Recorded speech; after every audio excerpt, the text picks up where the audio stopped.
But we got the iridescent moon's marrow and restored Columbina's strength. And that's all that matters. In other words, mission accomplished. Paimon wonders how everyone else is doing. Oh, do you think the others are making good progress? Hope it's all going smoothly. Oh, hey look! They made it back as well! Flintz! Llama! How did it all go? All is well, thank you. Nefer and Yehuda had to stay at the curatorium to wrap things up, so they won't be joining us for now. I ran into Miss Nefa and Miss Aino on the way back. Their work is still in progress, so I suspect they won't be back for a while either. You seem rather cheerful today, Mr. Flintz. I certainly am. I achieved what I set out to do and came away with more than I bargained for. Fighting alone can get quite tedious, but I had the good fortune to run into a pair of brave young warriors. We meet again. How have you been? Albedo! What are you doing here? That would be a natural assumption to make. It's also the correct one. These two courageously lent me a hand while I was fighting the wild hunt. When they told me they were Servarka's colleagues, it all made sense. And given how people of outstanding talent tend to cross paths, it's no wonder you're already acquainted. So, who's your travel buddy, Albedo? Why don't you come and introduce yourself?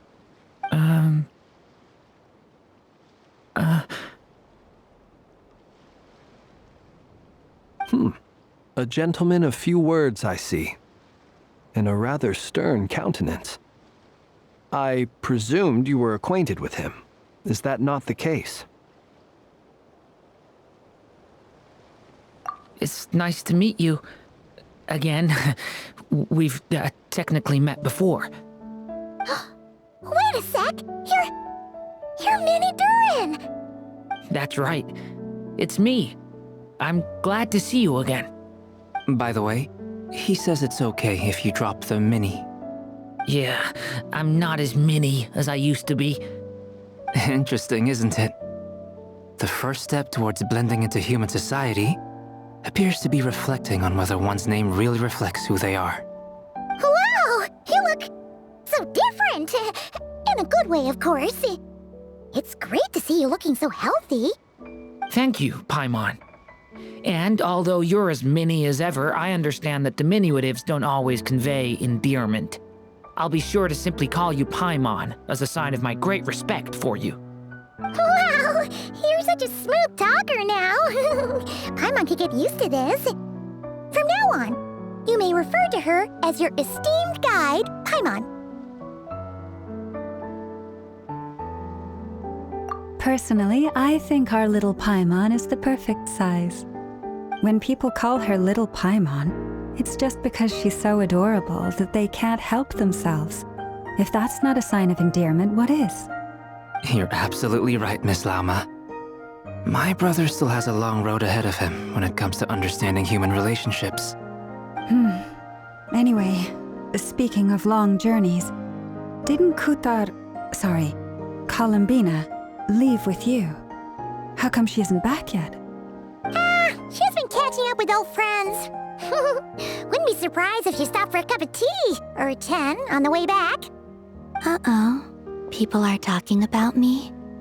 Hope it's nothing negative.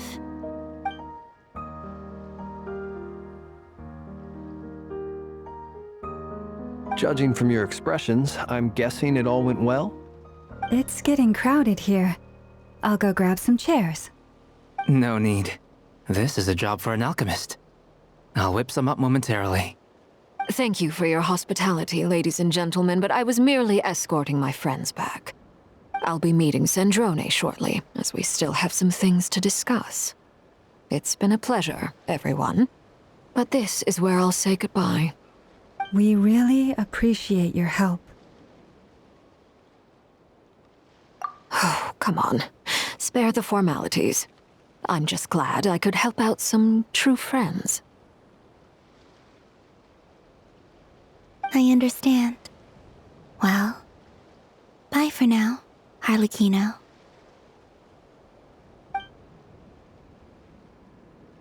Oh, this place is hopping. It's probably a good thing one of us left. Otherwise, we might not fit all these people in. Are you saying we're about to run out of chairs? As a matter of fact, I am.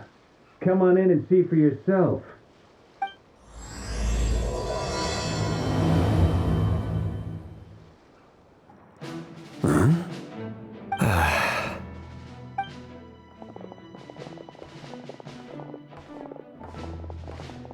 I overheard your little chit-chat outside, by the way.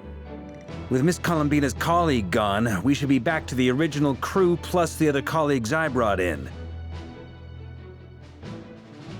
Though, it looks like we have another new face. Someone else managed to rope in a colleague too? Frankly, you and Paimon are the only people I know here. This here is Deansliff, colleague of Teyvat's greatest guide, Paimon, and greatest adventurer, the Traveler. Well, not exactly colleagues, more sort of friends. When someone else jumps in to do the announcing, you know you're speaking to someone important.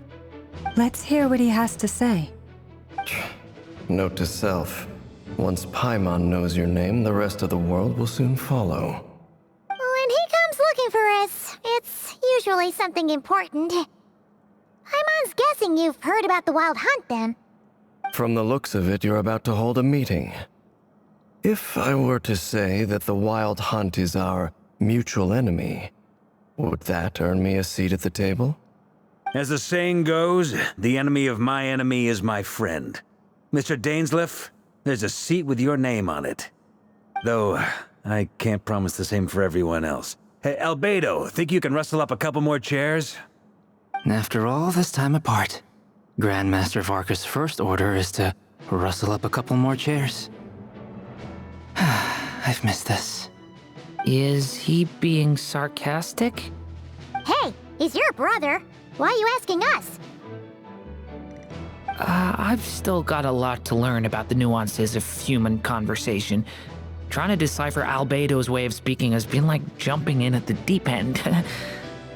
Oh, good point. Paimon gets you now. Don't sweat it. There are people who go their whole lives without getting the hang of it. You're ahead of the game already.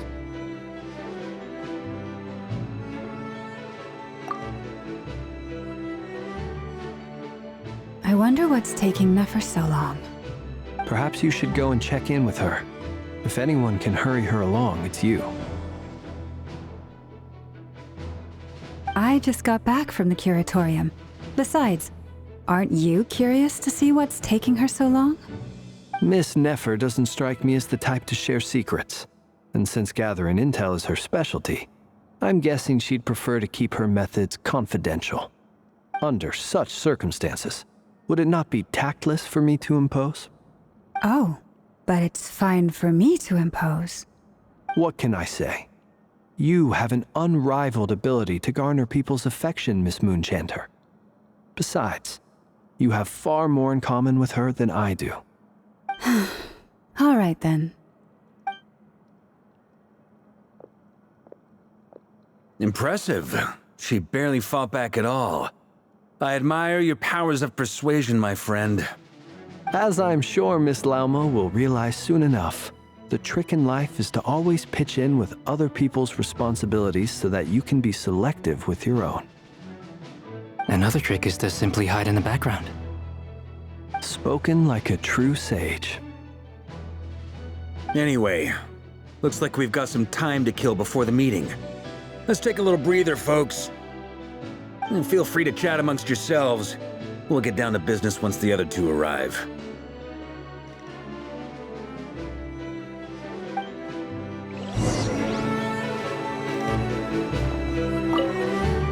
You're both awfully quiet. Why don't I start us off with an icebreaker? Much obliged. Have either of you ever had your portrait painted? If not, I'd be glad to help. That sounds like a lovely idea. You know how to paint, then? I dabble occasionally. He's an excellent painter. Tables, chairs, people, dragons, you name it. He'll paint it for you. I'm flattered. If I ever get the chance, I'd like to give it a try myself. I'll bear that in mind. Anyway, how about you, Durin? What sort of portrait would you prefer? Oh, I'd be fine with anything. Whatever style feels best to you. Very well. Then I'll play it by ear. You can replicate any style I want? I can try. If you show me a sample, I'll do my best to match it. Thank you. In that case, I'll dig up some reference material for you.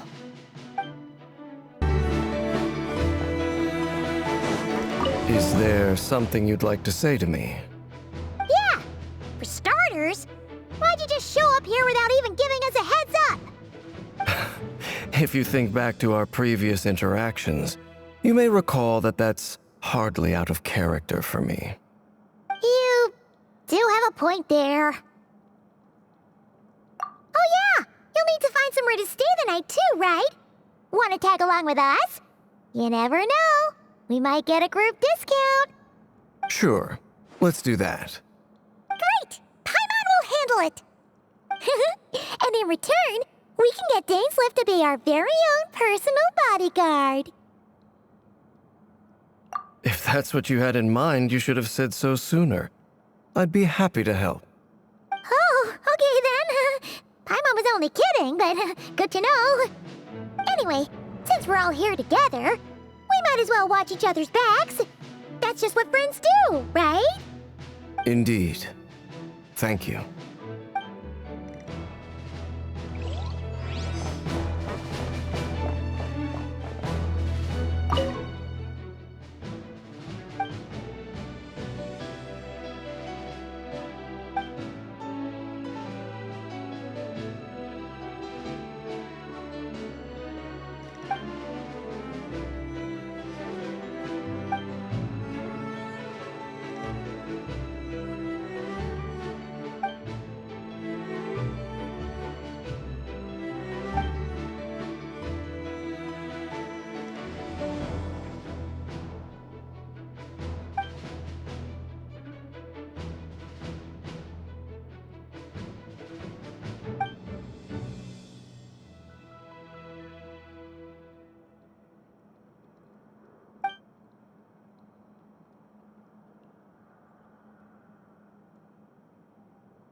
Truth be told, I can't remember the last time I was in a meeting with so many people.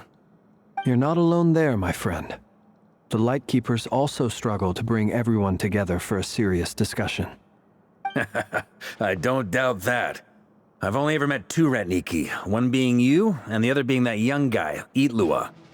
Itlua is a good apple. I'll give him that. He's kind, honest, and regularly delivers supplies to my lighthouse. A true Ratnik to the core. In that sense, he puts me to shame. So you're what? A fake Ratnik? That's what it sounds like you're saying. But I get the feeling that's not quite what you meant.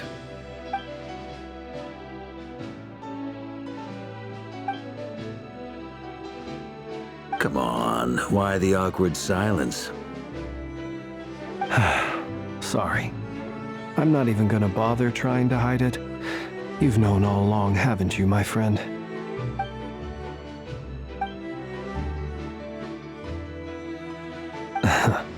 Now that was an awkward silence. Let's just keep this between ourselves. Probably best if Itlua doesn't know, huh? That goes without saying. Gotta be careful what you share with youngsters, after all. Anyone else in the know? Let me guess. The Traveler and Paimon? It's dangerous being too sharp for one's own good, you know. Then, in the name of the Animo Archon Barbados himself, I swear, your secret's safe with me. When we went for drinks, you said that you and Barbados were practically best buds. In the light of that claim, do you really expect me to take your oath seriously? Of course. Just as long as you don't go spreading around the fact that I'm close with Barbados, all right? Fair enough, then. Nothing like a bit of mutual leverage to seal the bonds of friendship.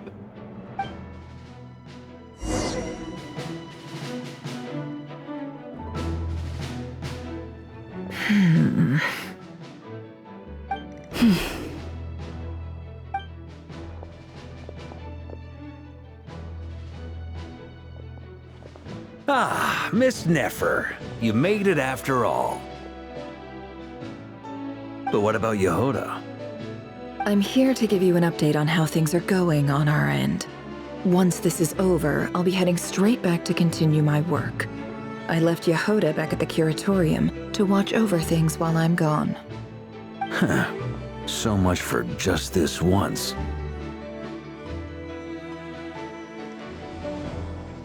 Shh! Not so loud! We're on a roll here. What if she remembers and suddenly decides to back out? Did you say something, Mr. Varka? Huh? I didn't say anything. Right, Flint's? Must have been a frog. They get so noisy around here at nighttime. It's like they're putting on a concert in the background. Anyway, before we begin, there's a few introductions to make.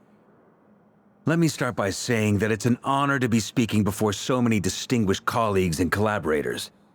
First up, we have Miss Lauma. As Moon Chanter, she's the leader of the Frost Moon Scions, a local religious community in Nodcry. Then there's Miss Nefer, boss of the Curatorium of Secrets, an intel gatherer extraordinaire. Nefer is leading the investigation into Rerer's background, assisted by Yehoda and Lauma. From the little I've heard, they're making some great progress. Over here, we have Mr. Flint's, a ratnik and guardian of the abandoned lighthouse. In our last operation, he courageously distracted the Wild Hunt to buy time for the rest of us. For those of you who've never met, this is Mr. Albedo, a renowned alchemist and captain of the Knights of Favonius investigation team. By his side is a new face for us all, myself included, Mr. Durin, who's come to lend his aid. Next up, we have the Moon Maiden and former Fatui Harbinger, Miss Columbina.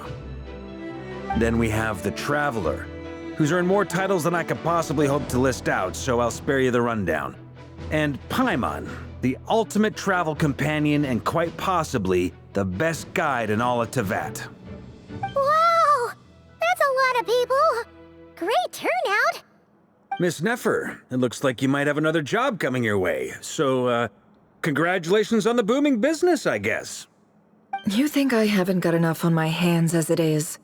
Who's looking for me now? That would be me, Miss Nefer. I have a commission for you. And you are? Who I am doesn't matter right now. What does matter is that I'd like you to gather more intelligence about the Recher of Solnari. Well, it's not as if we never take on anonymous commissions, but in your case, I'll have to decline. I'm gonna take a wild guess and say your job's probably more hassle than it's worth. Something about you seems like bad news. It's my eyes, isn't it? Conrian, I assume. And what's with the mask? Are you trying to hide your identity? In any case, the fact that you're even still alive raises an awful lot of questions for me. My name is Dainsleif. And yes, I am from Conria. As I'm sure you're aware, the Recher of Solnari's real name is Rerir. He was once an acquaintance of mine. Really? Then you must have been quite an influential figure yourself. You flatter me, but none of that matters anymore. My point was simply to clarify why I have asked Miss Nefer to investigate Rerir's background. So you're both from Conria, and it sounds like you used to be friends? What am I missing here? Surely you already know how he became one of the Five Sinners. I'll tell you everything I know. The history of Conria, the names and identities of the Five Sinners. I remember it all like it was yesterday. I have never spoken openly of this before. But the truth was exactly as people say. The Five Sinners were each driven by their own desires, and it was by playing upon these that the Abyss tempted them to their fall, tearing Conria apart in the process. The visionary, Vedafinir, who wished to foretell the future, the wise Horoptatir, who sought limitless knowledge, Gold, Rhine-daughter, who desired to create life, the foul Sertologi, who pursued supreme strength, and last but not least, Raker of Solnari, Rerir, Ravager of the Moon. Of the five, Rerir is the only one who remains a mystery to me. He never harbored grand ambitions, so what changed in the space of a single night? How did he come to fall like the others? In other words, you're saying that his change came as a shock to you, and you have no idea what actually happened? That's right. You mentioned how the Abyss tempted them, which led to their fall. But what did that look like in practice? And what other context can you give me about the events of that time? The more detail you can give me, the better. Strangely, now that it comes to it, I hardly know where to begin. The fateful night took place during the era of the Eclipse Dynasty. One day, my elder brother, the visionary, Vedafenir, was summoned to the palace by the Vinster King, only for the king to gouge out his eyes and cast him into the dungeons. When I came to hear of this, my fury knew no bounds. I gathered together every ally I thought I had, and together, we set a night to storm the palace and free Ved. Centuries on, the memories of that night still haunt me, like a never-ending nightmare. We broke through the palace gates, just like we had planned, each striking towards our separate targets.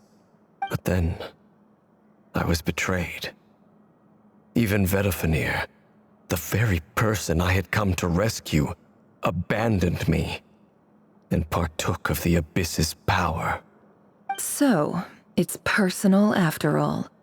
Then tell me, Mr. Dainsleif, what price are you willing to pay? You, of all people, must know that nothing comes for free. I cannot say what price would be worthy of such a commission. But know this. Rerir was not always a madman. Believe it or not, there was a time when he was just an ordinary man, working for the Conrian Intelligence Service. Uncovering the truth of Rerir's past is the only way to unravel this mystery. But before you decide if you will accept my commission, I will tell you more about him. Enough, I hope, to help you plan your next move. Sounds pretty good to me.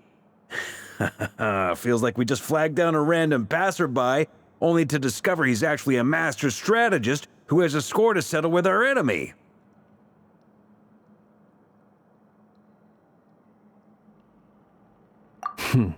Can I borrow your halo? It could be useful in the lighthouse. Hey, enough with the wisecracks! Besides, isn't that lamp of yours bright enough already? Relax. It was meant to be a compliment. If that was a little over the top for your liking, I'll make sure to tone it down next time.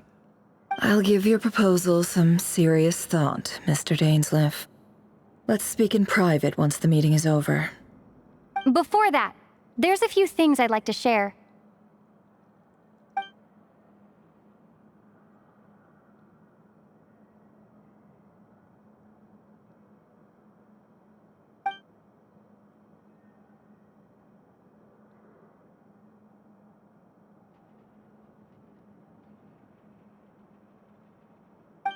Now that we've united the hearts of the three moons, your power should be greatly enhanced.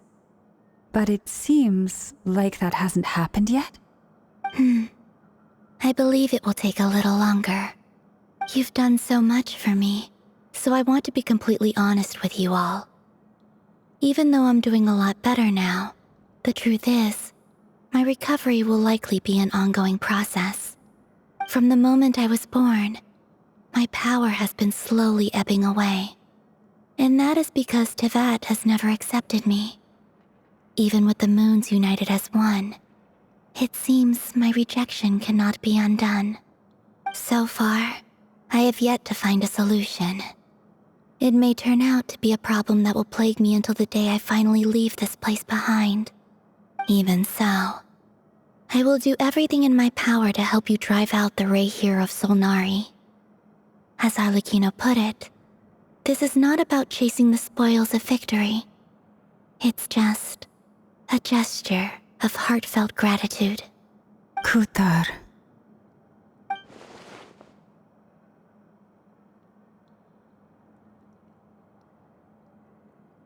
Defeating the Ray here of Solnari will be no easy task. While my strength slowly recovers, we'll also need to gather more intel. Naturally. We should take all the help we can get if we hope to defeat him. We've considered several viable plans now, but our choice hinges on the answers to a few key questions. Is it even possible to kill Rerir? What experiences shaped the person or monster he became? And what's he really after? Given Albedo's expertise in alchemy, I think we should leave him to try and answer the first of these questions. Understood. As for the other two, I'm afraid we'll have to count on you again, Miss Nefer. Believe me when I say it's not my wish to burden you. But right now, relying on your skills is our only option. So you're placing all your hopes on me, huh? We can't thank you enough for agreeing to help us. Honestly, I can hardly believe how lucky we are. You sure have a talent for changing your tune, Miss Moonchanter. Timid like Yehoda one moment, then flinches insincere flattery the next. Ladies, please. I must object to your portrayal of me. That's all. Feel free to keep bickering. Just pretend I'm not here. I almost don't want to leave this room. I'm curious to see how this plays out. I have faith in you, Miss Nefer. Something tells me you'll stand by us until the very end. Oh? And what makes you so sure of that? What if I suddenly decide that my compensation is insufficient? This isn't about the money. I can sense that you've got a deep-seated distaste for Rerir. And knowing you, that alone is motive enough. Look at them getting along so well. Like two peas in a pod. And I'm the one they accuse of insincere flattery. There is no justice. Miss Lauma, you have to understand something. Unlike you, I don't actually enjoy having everyone's hopes on my shoulders. Is that right? Well, maybe the fact that I'm willing to put my hopes in other people says more about me than you. But the fact is, I also trust you. And that's because I know that you're someone we can count on. Anyway, we've got our plan, so let's get moving. Mr. Dainsleif, let's talk. And Traveler, once we're finished, if you've nothing else planned, I'd like you to come with me. This whole experience is teaching me a lot. For instance, I now know that when other issues come up in the future, I'll have far more luck getting Lauma to convince Miss Nefer than trying to do it myself. Hate to say it, friend, but that's one of the funniest things I've heard in a while. Why? You think I've got it wrong? Quite the opposite. But what makes it so hilarious is how long it's taken you to realize.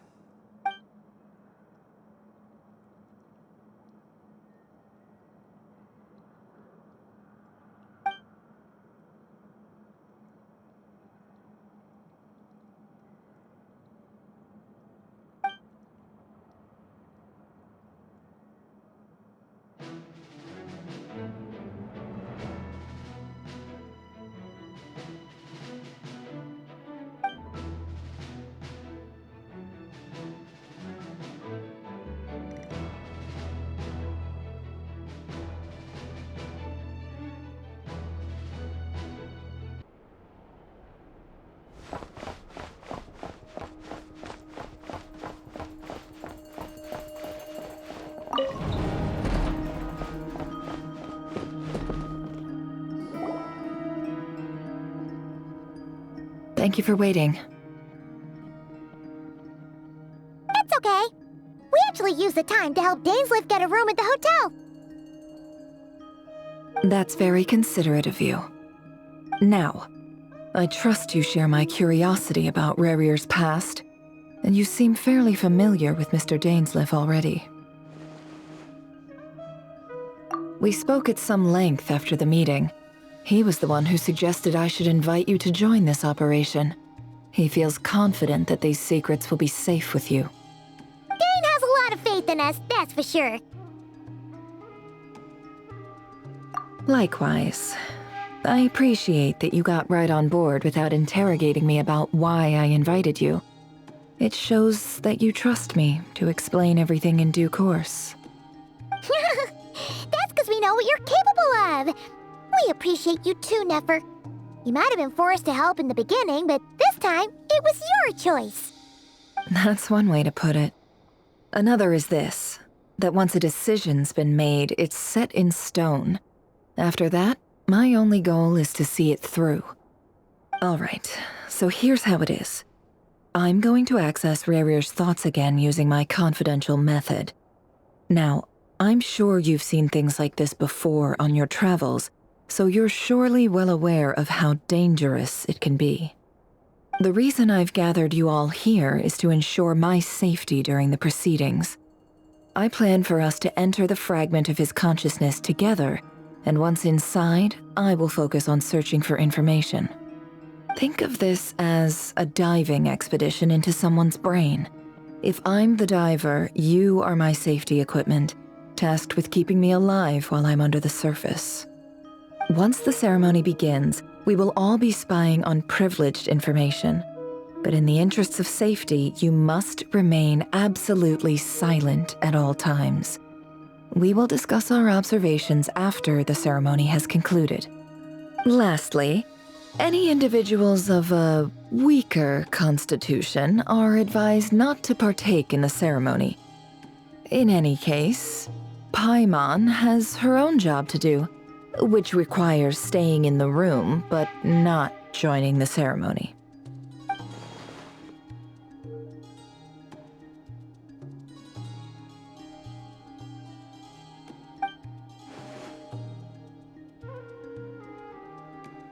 Well, good luck, everyone. Sounds like all Paimon can do is cross her fingers and root for you guys. There's a little more to it than that. I was being serious when I said you have a job to do. While the rest of us are inside Rarier's mind, it's imperative that we have a team member on the outside. In the event that something goes wrong, you will be our first responder. I don't anticipate any issues, but the extra level of safety will be greatly appreciated. I second that. This is a dangerous operation here, and you're our whole rescue team. That's pretty much the most important job in the crew. So, Paimon's like the lifeguard? Yeah, that makes sense. All right, got it. Good. Please, take a seat. We'll get started momentarily.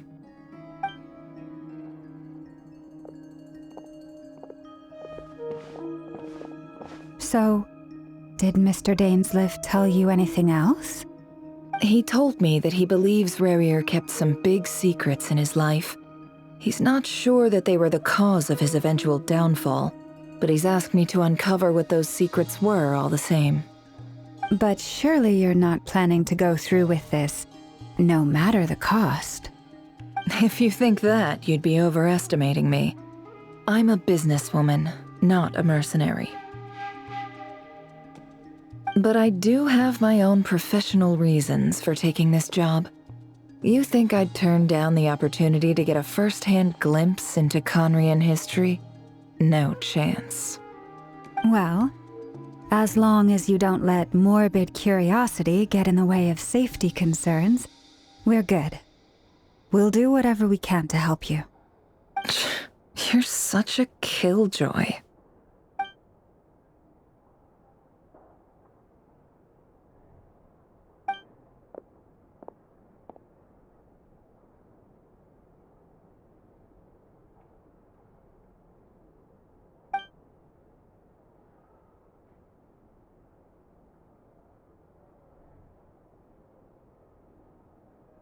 All right, I'm good to go. All set over here, too. Promise, Paimon, you'll be extra careful. All right. Let your whole body relax. We're about to begin. Close your eyes.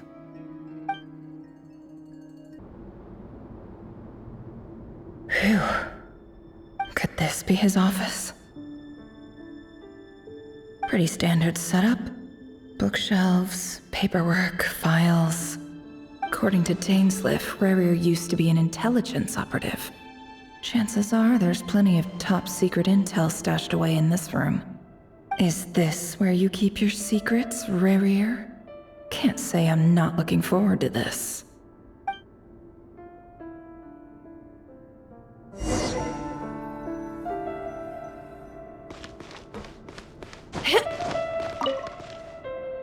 Bookshelves full of documents. Looks like these are all files, packed with the personal details of individual Conrians. The Crimson Moon dynasty preceded the eclipse. Since Rarier worked as a secret agent during the latter, it stands to reason that he was tasked with purging remnants of the old dynasty. Yep, lines up exactly with what Dainsliff told me.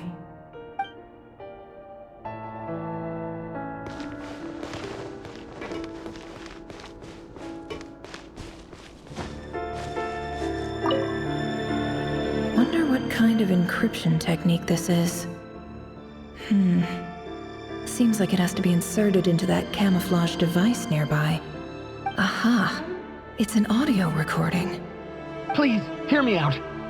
I can't shake this feeling that someone's been spying on our house. No, I'm not being paranoid. It's true. I saw someone dressed in all black. It was a couple of days back, but that was on another street, not near my house. I swear, I know what I saw! There's a note in the margin. Surveillance of the run for their residence has concluded. We apprehended the target and filed the mission report last night. Could the voice in the recording belong to one of Rarier's targets?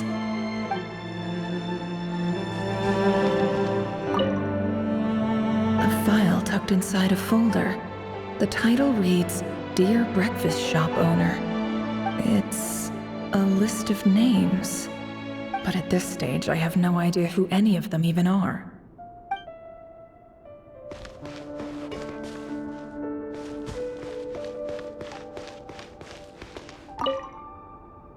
A box containing a ring inlaid with a precious gem. Must be for his girlfriend.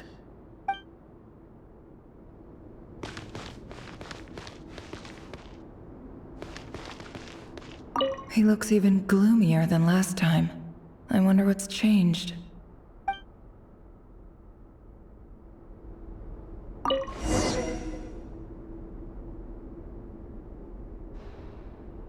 Today's files are in. Time to wade through them, just like usual.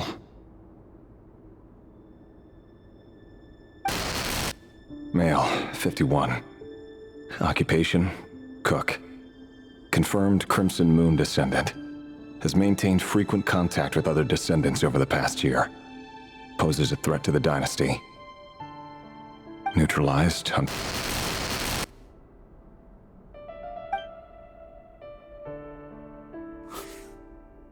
This one should be archived under purged targets.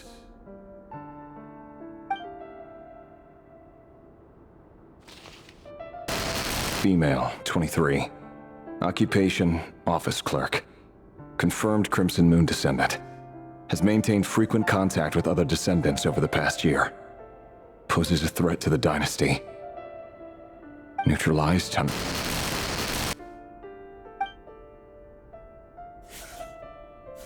Another one for purged targets. Sounds like she was that other man's daughter. Never mind. What's it got to do with me?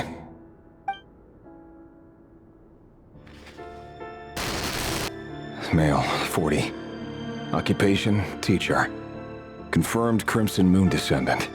Has been observed making contact with other descendants during the past year. Poses a threat to the dynasty. Neutralized on...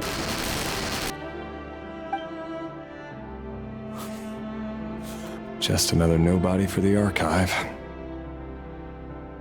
Come to think of it, I remember surveilling this man. A case like his never would have been considered a priority in the past. Huh. He barely even interacted with other Crimson Moon descendants.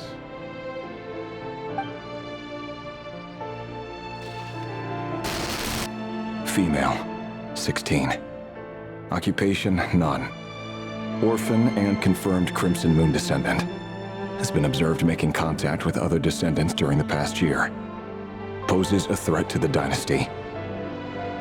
Neutralized on...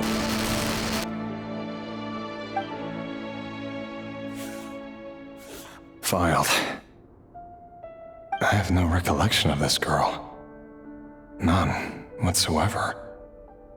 She doesn't seem to be anyone important, but then again, how many of them really are?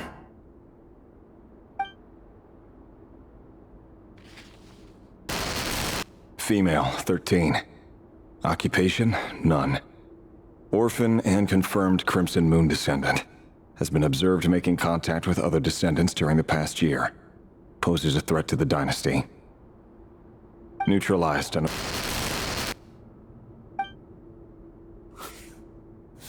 Filed.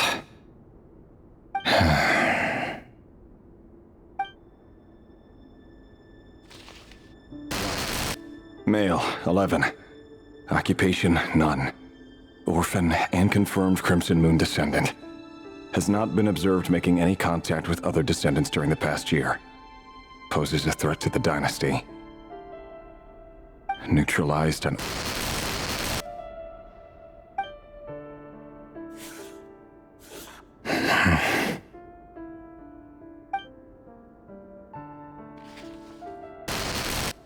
Male.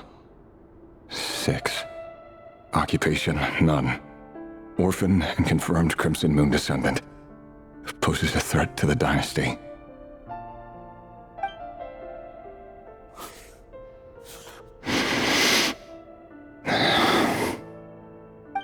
It's funny, isn't it? Your job is becoming both harder and easier at the same time, depending on how you look at it.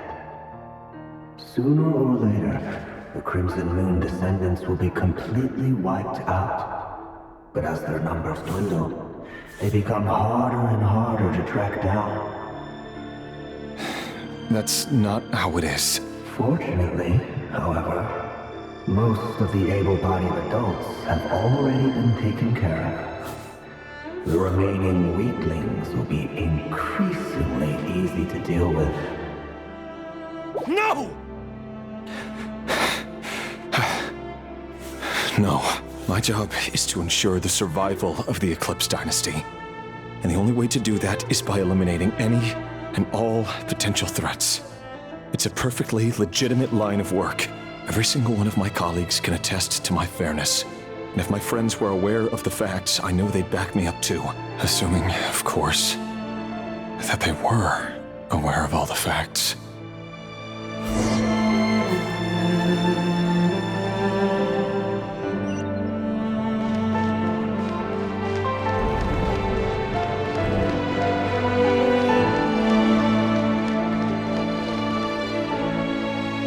Mr. Vedifalnir, it's been quite some time since we last met.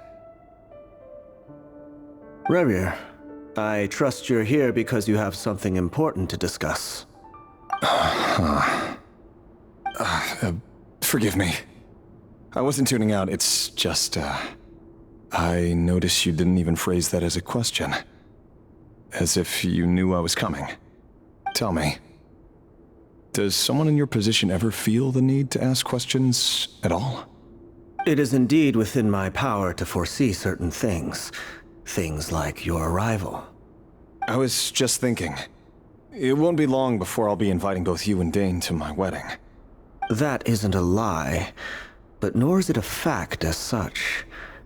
It's a wish, isn't it? No fooling a prophet, is there? Ever since that day we met for drinks, I knew it was only a matter of time before you came looking for me. Does it feel good? Knowing how the future will unfold. I'm afraid the notions of good and bad fail to capture the complexity of what such a power entails. Once you've seen what will come to pass, it can be all too easy to succumb to fear and melancholy. Unless, of course, you learn to abandon these feelings.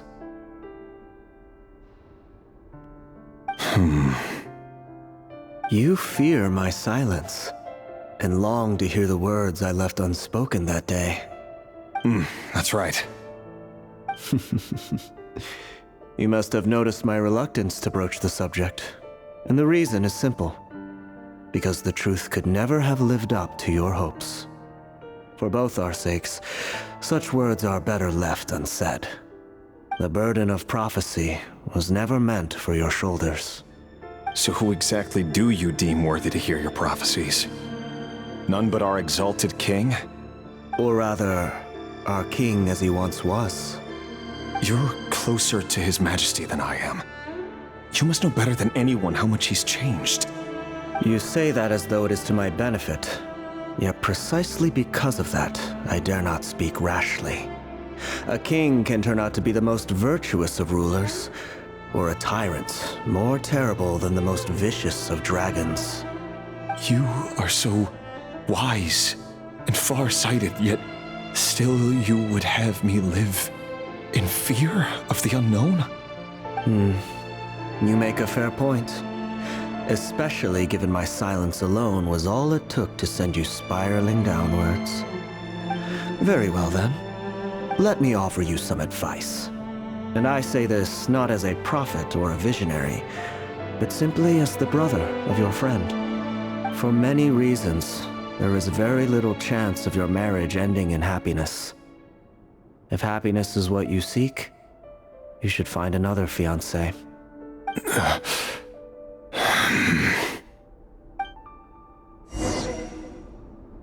Hold on. There's that same black fog again. Could this memory belong to Thelindis? Guess I'd better tread carefully.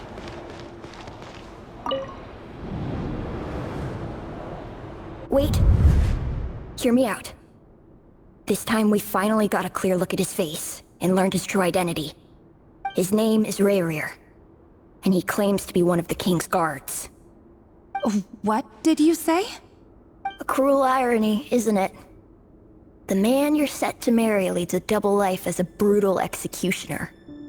Why are you telling me all of this now? Simple.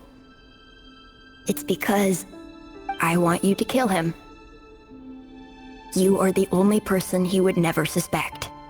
No, absolutely not. I would never dream of doing such a despicable thing. So you'll just stand by and watch him slaughter us to the last? Do not forget that the blood of the Crimson Moon flows in your veins too. The blood of the Crimson Moon? What does that matter now? The dynasty has long been dead and gone. You think that alone is reason enough for me to throw away everything I have? Why wouldn't it be? You too were once a child of the Crimson Moon, just like me. Don't tell me you've never felt so much as a flicker of fury for the way we were trampled into the dust. As long as you promise to abandon this pipe dream of restoring your dynasty, I can try to persuade him. Or have him persuade the Vinster King. Persuade the Vinster King? Do you even know why he's so obsessed with hunting us down? Why he keeps trying to force us to hand over our secrets over and over again? Or why we refuse to give up on restoring the dynasty? The Vinster King. A blind fool. His eyes clouded by powers from beyond this world. A petty little man with a miser's heart. And he dares to sit upon the throne? Mark my words. Sooner or later, Conria will fall. And it will be his doing. If you can't bring yourself to do it, so be it.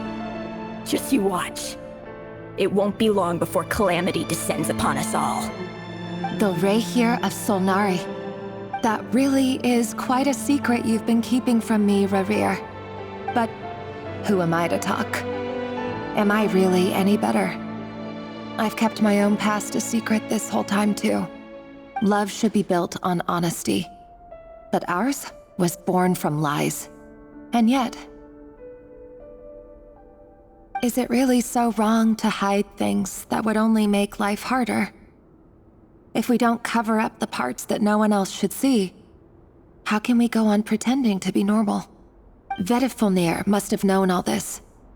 And that's why he made his prophecy. In the end, nothing stays hidden forever.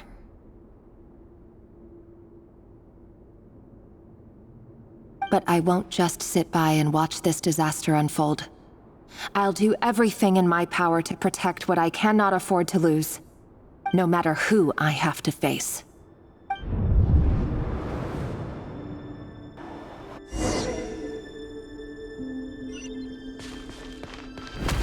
Huh? Was that Rerir who just walked past the window? Doesn't it give you the chills that he still takes the same road to work every day? As if nothing ever happened. Those people at the deli. Enough already. They're clearly pretty taken by their own disguises, so just smile and play along. Pull the rug from under beasts like that, and you'll risk having your throat torn out. Deli? Oh. They're talking about those people from the opposition. Right. I'd almost forgotten they used to run a deli. People of no consequence always vanish so easily. And no one even remembers them. But surely you can see he's not the man he pretends to be!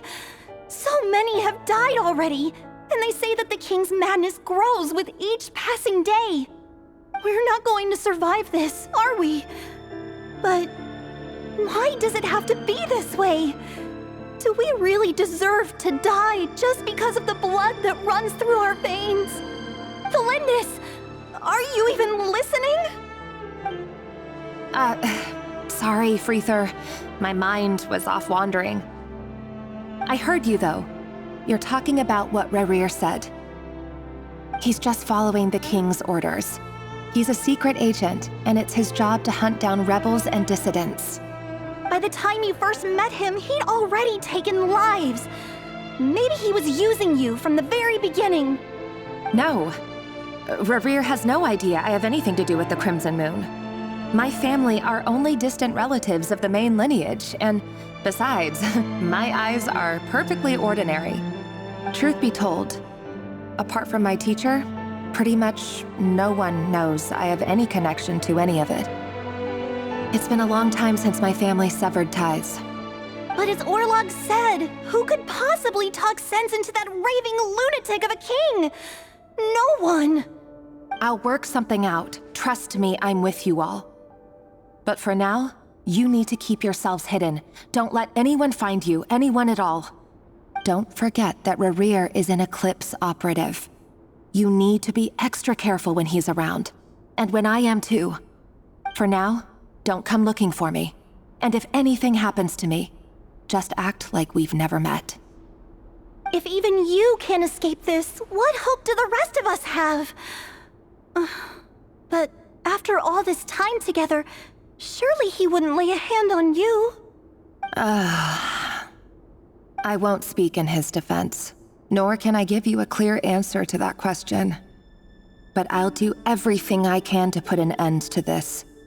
Here, hold on to this. If an opportunity to escape presents itself, take it. You'll be glad you took some spare change. You call that change? But what about you? I've got a job, and there's still money coming in. But you can't go anywhere right now. Please think about yourself for once.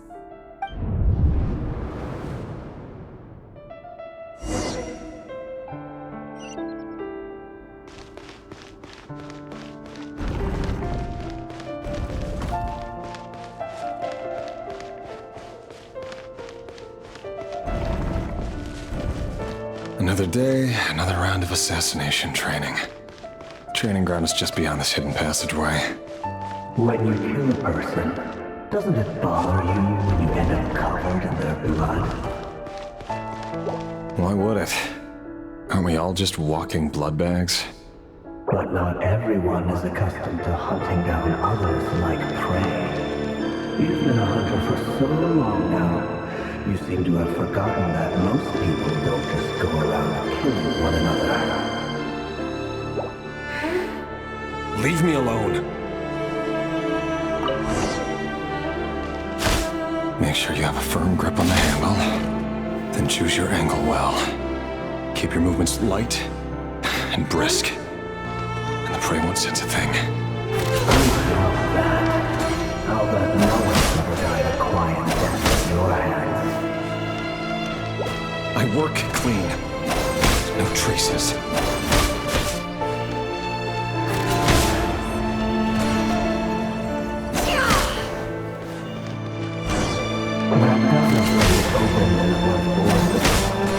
The king just happens to need you right now. What if someday he doesn't? That won't happen. He's changed. Ever since he fell under the spell of that power. In the beginning, he only had you take out a handful of the guilty. But now... The ones I've dealt with have always been guilty. And I've carried out my work flawlessly.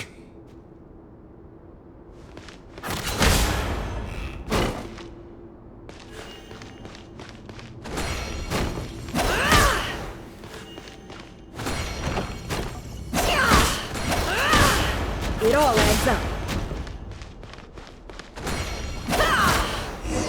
You know why Felindis didn't accept your proposal, don't you? Was it because she didn't trust you? Or something else? Enough!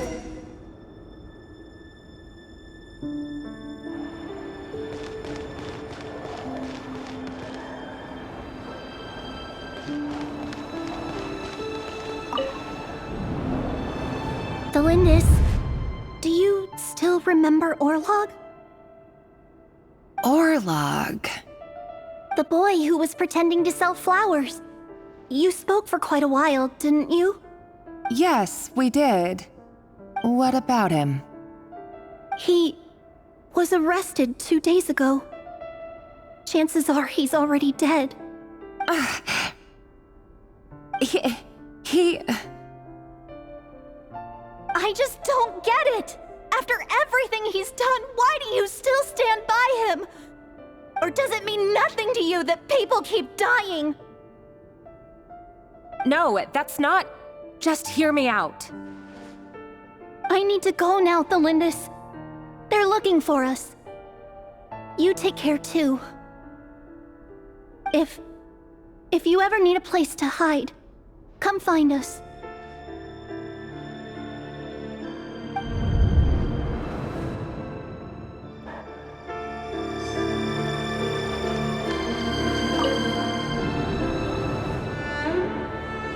Author, Felindis. Over the course of this week, the research object was subjected to interference for a total of 47 hours for experimental purposes. The results are as follows. All subjects of observation that were sent inside have now... The situation within is proving more problematic than anticipated. No progress whatsoever. What now? Won't you give me even a glimmer of hope? Things are getting worse by the day. I have to find a way or we'll all be in danger.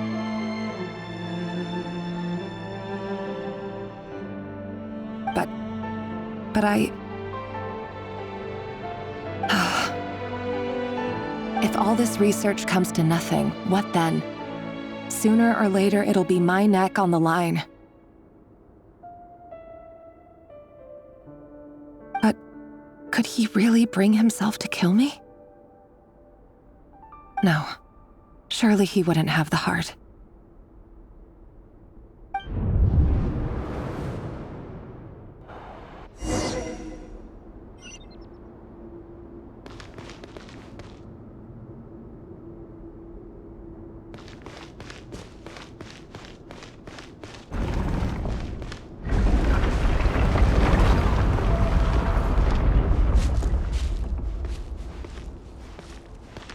Why won't you just let us go?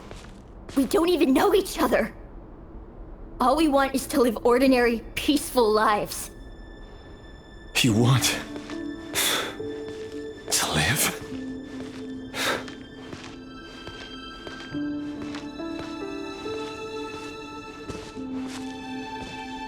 Yes. I just want to go on living. Is that really such an unforgivable crime?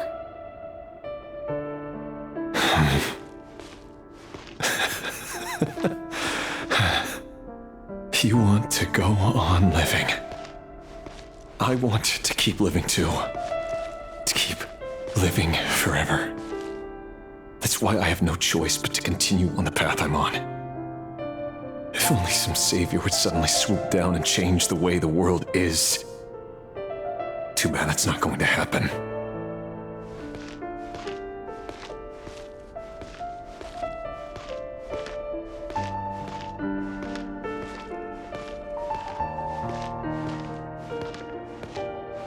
Imagine that. If there really were such a person, you and I wouldn't be standing here like this, would we?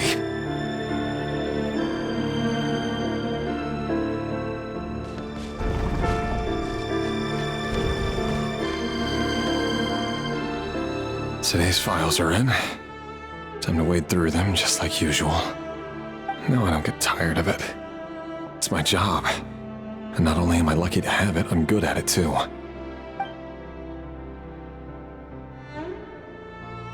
Huh. Wait. That's... Thalindis?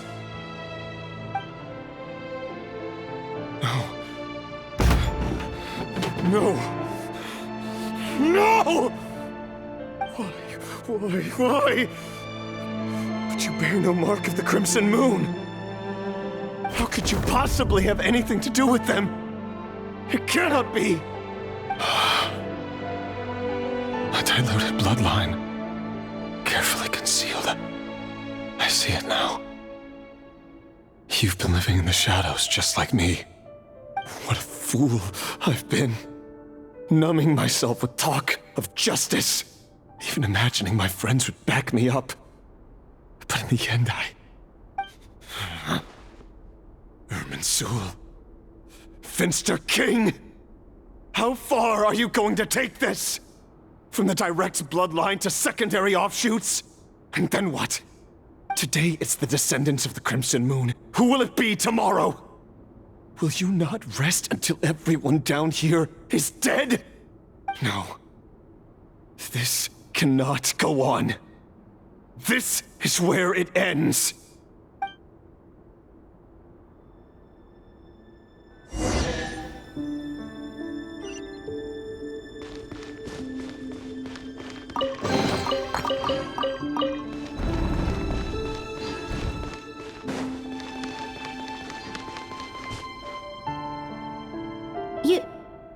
You're really letting me go? I am. As long as you can guarantee that no one will find you. Don't worry, I'll be extra careful. No one will know I was here. But... what about you? Me? If you let me go, you won't be able to complete your mission, will you? Good point. In that case, maybe you should stay. No, please! I just want to see the outside world again. To... Go on living? Yes. I know you're a man of your word. So please, just let me go. If I let you leave, what will become of me? Just kidding. Go, now. But remember, don't let anyone know you were caught. We'll be seeing each other again very soon if you do.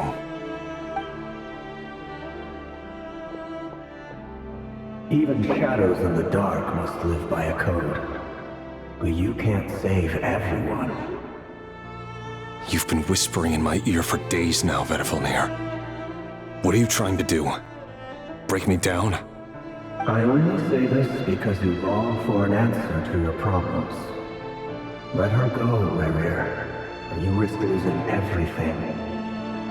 I will not abandon Thelindis. Then you'll need a little more vigilance and a lot more power. The world is changing, Rerir. Keep your eyes peeled for your moment of opportunity. That voice used to be so unclear, but now I know exactly whose it is. It's Vedalfnir. He won't tell me how to actually resolve any of this, but he keeps trying to manipulate me like a puppet. What's his game here? Tell me then. What will this moment of opportunity look like? And no answer. He's like a ghost. Always disturbing me when I'm on edge, but never answering when I need him most. So, the Eclipse Dynasty was purging, well, massacring the descendants of the Crimson Moon. And it seems like it was all connected to the Vinster King's research. The King's obsession with abyssal power left the future of Conria hanging in the balance. No wonder every aspect of Rerir's life was so unstable. And it looks like this Thelindis, Rerir's would-be fiancée, herself belonged to a sub-branch of the Crimson Moon Dynasty's descendants. It almost defies belief that a couple like them could hide the truth from each other for so long. If the Vinster King hadn't intervened in such a drastic way, they might have gone on deceiving each other for the rest of their lives. And why does Vedalfnir, Daneslif's older brother, keep talking in Rerir's head? This guy kept more secrets than I ever imagined. The human mind is like a vast desert of shifting sands. When you follow the flow of someone's memories, you only ever see the parts they're willing to let surface. Time for something a bit more creative. We've been inside Rerir's mind this whole time, building up a picture of his psyche. There's already enough clues on the board to start reading between the lines and mapping out the rest. Now, we can finally begin to put the pieces together. Sure, it'll only be a reconstruction, part simulation, part reasoning, but it's usually pretty accurate. Once we've built up a cognitive profile, we just need to cross-check the logic behind his actions. And then we'll be able to take a sneak peek at whatever it is that Rerir has really been hiding.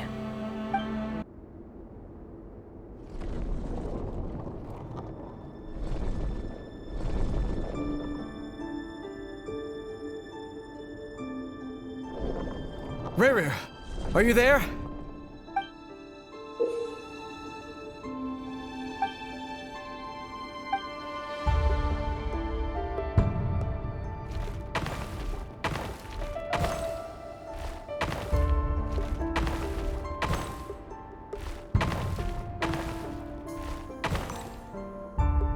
Hey, Rerir! Come out, it's urgent! Dane? What's wrong? Quick, come with me. I'll explain everything once we've met up with the others. Okay, I'll come. But Thelindis is still over at the Universitas. I'll need to leave her a note. All right then, but make it quick. I've never seen Dane so worked up before. Whatever this is, it must be big trouble.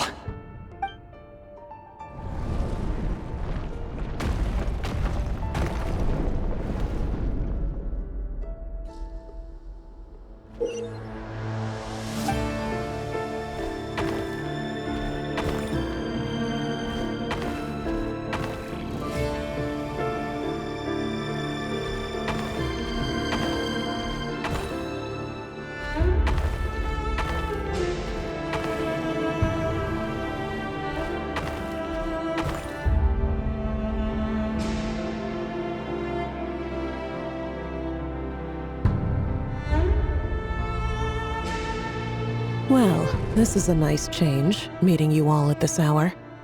When men and women of ambition can speak face to face in broad daylight, I say that's a big step forward for our dear Conria. Don't be ridiculous. We do not fear the day. Why would we seek refuge in the night? You might ask your blade that same question. I'm told it prefers the cover of darkness. The word on the street is that Sertologi only strikes when he has an unfair advantage. But that is patently false. I see you're missing an arm and a leg. Surely only a fair fight could explain that. If this is your way of offering me replacement limbs, believe me, I'll take them. Oh, we can certainly discuss that. With bioalchemy, anything is possible. Assuming I have your full support in my research. Lunatic. Robtatir, what brings you here? Why, Dainsleif, of course. He invited me. Please, cast aside your apprehensions, Miss Rhindaughter.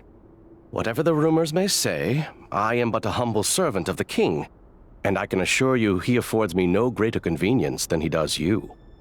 Well, the Universitas Magistrorum won't stop fawning over you, so at least some of the rumors must be true. You're clearly doing well for yourself, so drop the humble servant act. It endears you to no one. You're president of the Universitas Magistrorum, the chief royal mage known as the Wise by royal appointment, and by far the most favored among the 4 pillars of Conria. Vice President Veit doesn't even try to hide his envy when he sees you. My success is the product of hard work and good luck. It's as simple as that.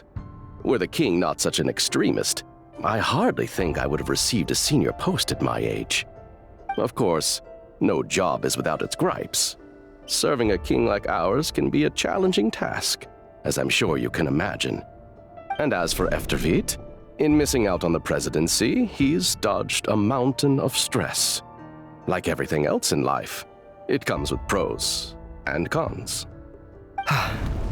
You're all here. I apologize for the short notice, but it was an emergency.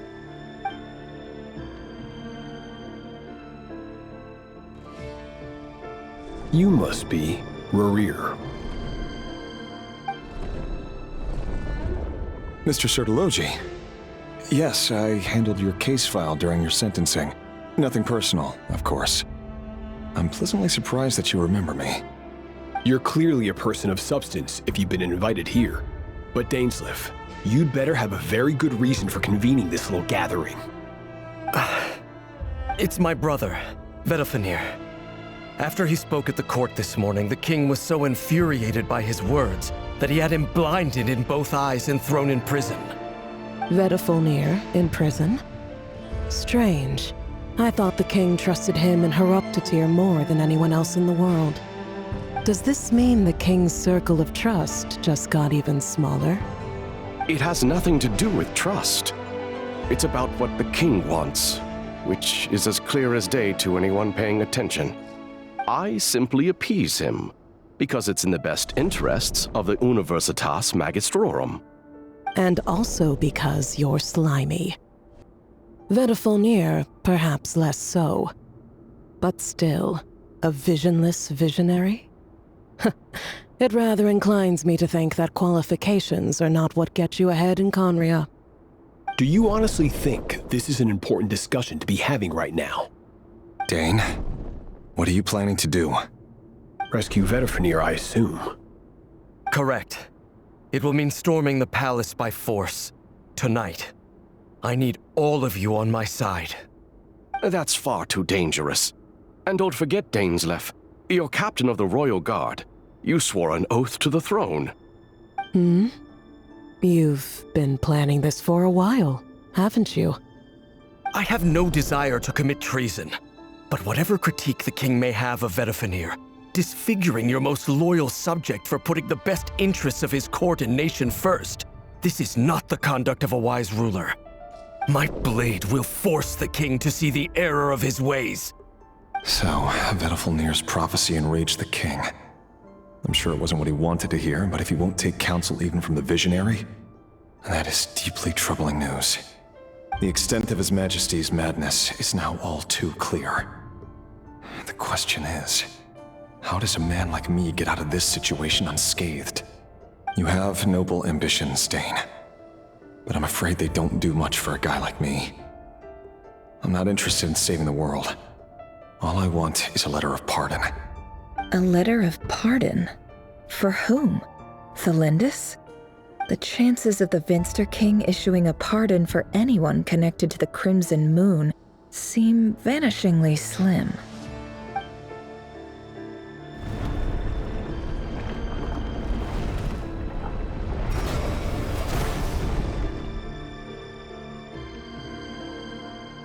This black fog over the board must have some connection to Thelindis.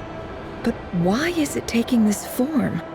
Does it have something to do with Rerir's past? Another mystery I'll need to unravel.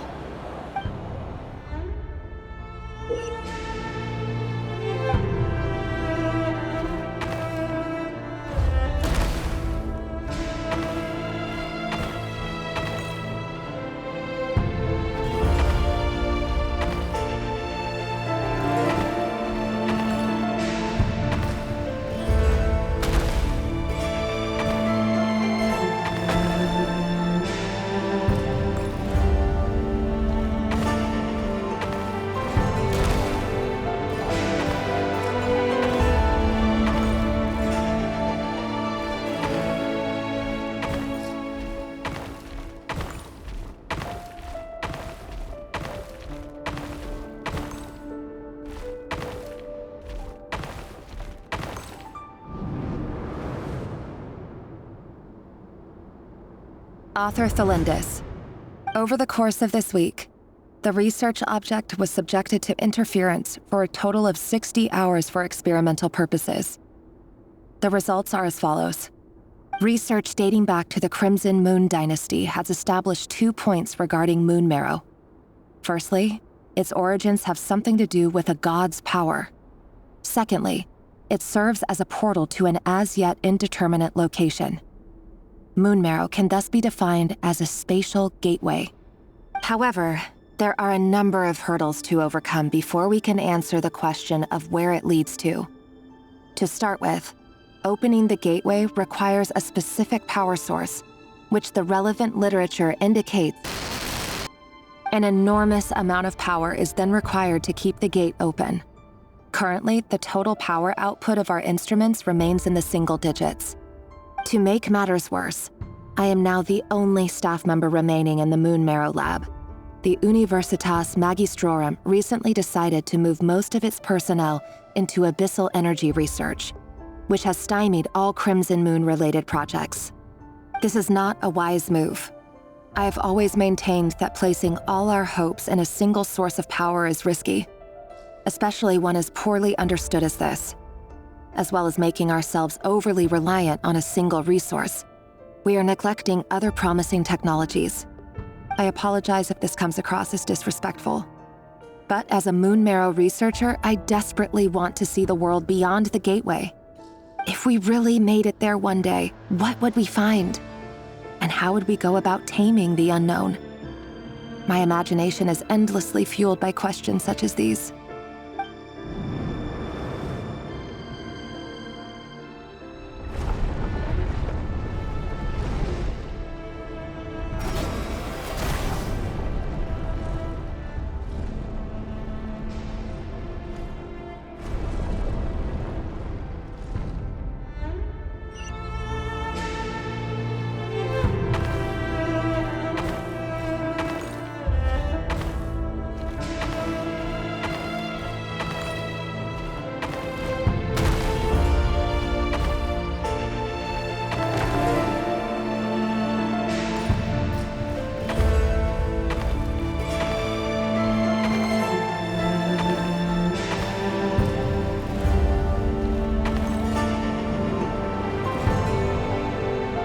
This is for you. I heard you're gonna leave the city with your parents.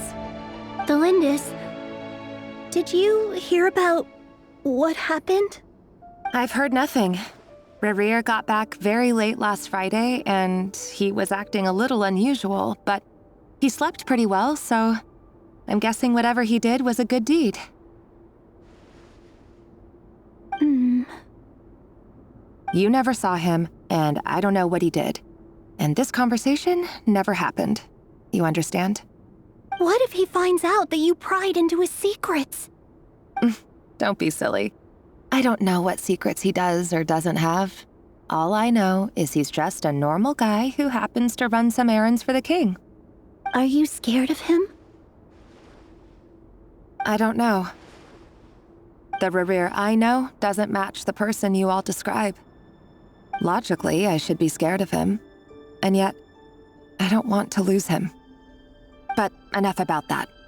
You should get going, and be careful with the package I gave you.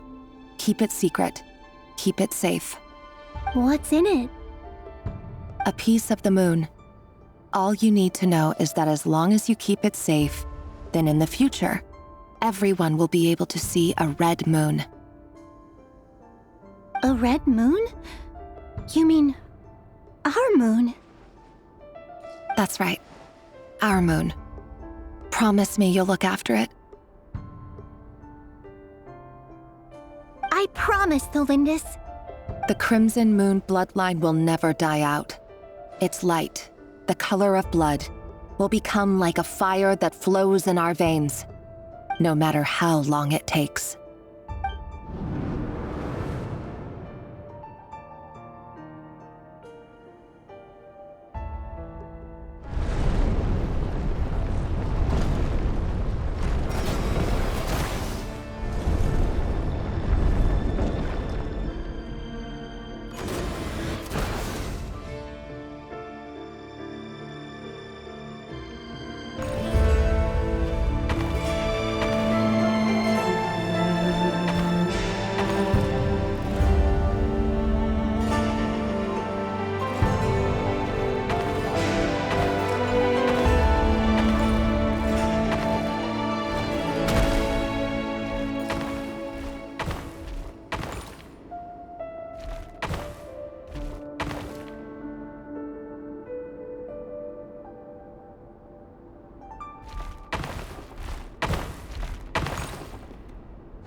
Hurry, everyone, and stick to the plan. Sir Dainsleif, what are you? Is this treason? You know what happens to those who betray the throne. Please, don't do this! It is the king himself who has betrayed the throne. He has betrayed all of Conria. If you have any love left for justice in your heart, you should join me. It's showtime. Dane and his group will handle the troops in the palace. Then Hraptatir and Rheindotter will disarm the security measures. My job is to enter the prison and rescue Vedifalnir. Stay safe. Wish me luck. Look after my brother. Draw your blade. It is time for justice to prevail.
place is filthy.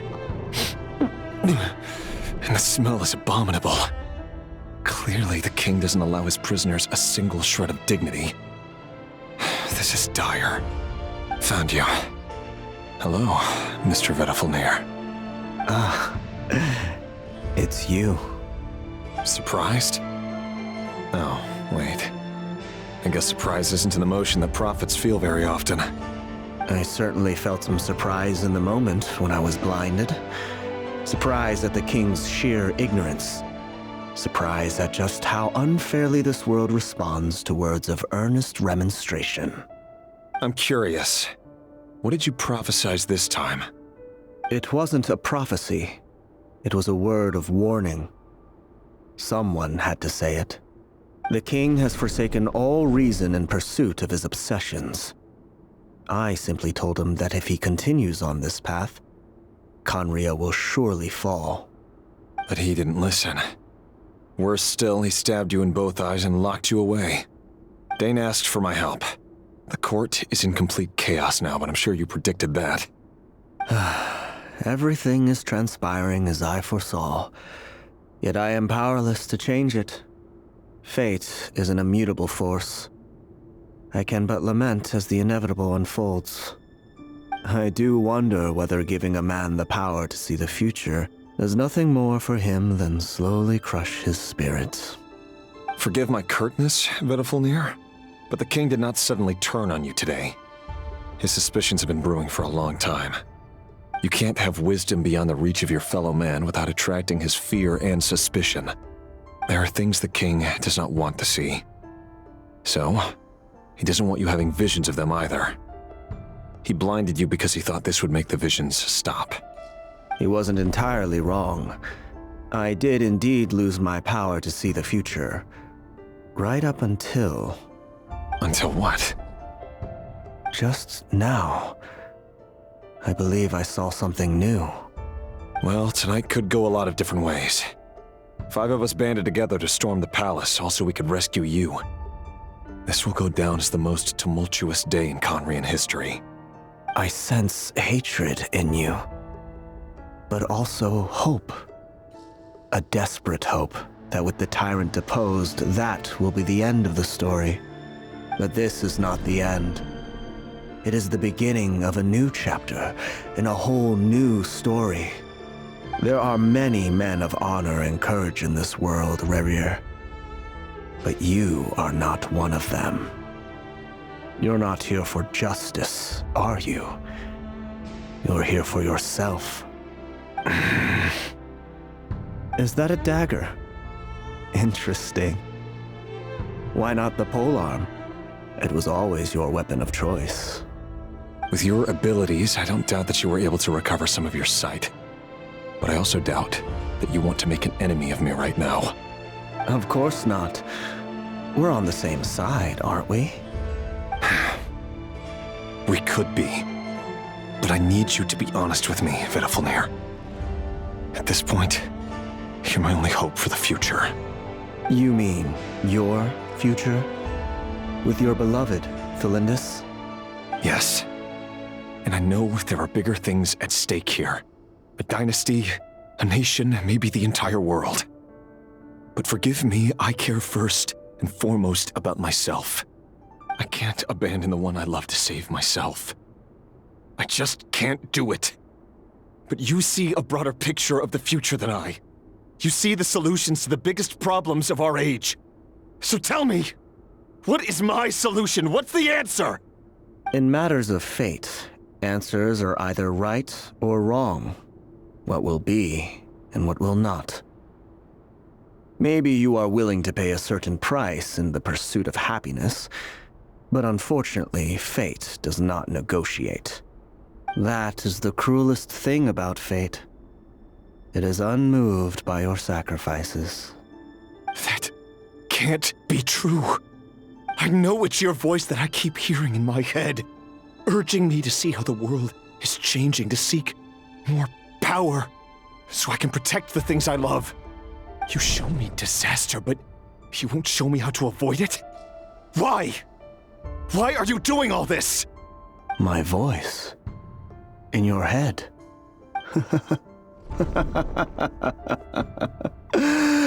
So, you hear it too? The voice that steals your mind, gains your trust, and drives you crazy. It turns out that we are not so different, you and I. Vedifulnir just broke into the strangest smile I've ever seen in my life, as if he'd discovered some monumental secret. But then he suddenly switched to looking extremely weary. Very well then. My advice to you is as follows. You must persevere. Whatever trials and tribulations you may face, be steadfast in the belief that they are your path to the future. For as long as you live, your story with Thelindis shall not come to an end. That is the only chance you have of fighting back against fate. It is up to you whether you believe my words. Regardless, that is all I will say on the matter. I have no right to intervene any further. I will hold you to your word. Thank you for setting me free. In return, I will tell you one more thing that you cannot afford to ignore.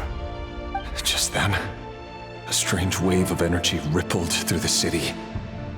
We had no idea what it could mean. If I were you, I would head to the Universitas Magistrorum. The Universitas? Oh no! I'm sure we'll be seeing each other again very soon, Rerir. Whatever Vedifulnir said, I didn't catch it.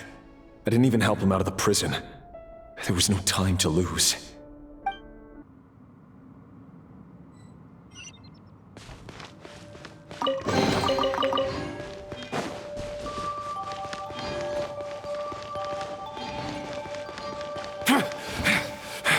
Monsters? Is this Rhindaughter's doing? Or the Universitas Magistrorum? Out of my way!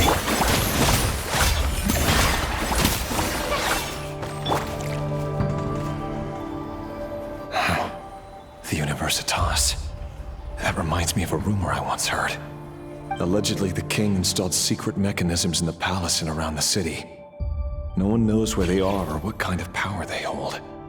But if they were ever gonna activate, it would probably be on a night like tonight. Help! Help! Hold on! Don't let them anywhere near you! Save me! I can't! Ah! That sounded like an explosion. So, the rumor is true? The king really went through with it? What other means does the king have at his disposal? They must run on power from the Abyss. And given it's a major center of Abyss research, anyone over at the Universitas will be in grave danger. I have to hurry!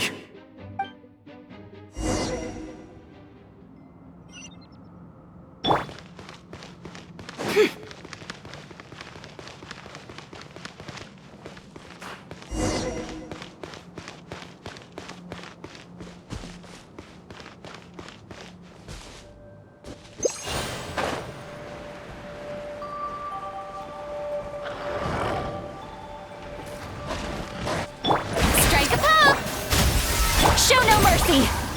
Let the world come alive! Get to work! Who's on the loose?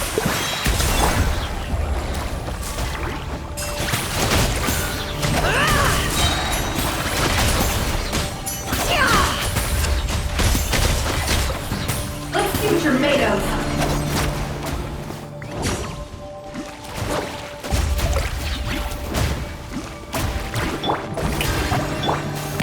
Frosting!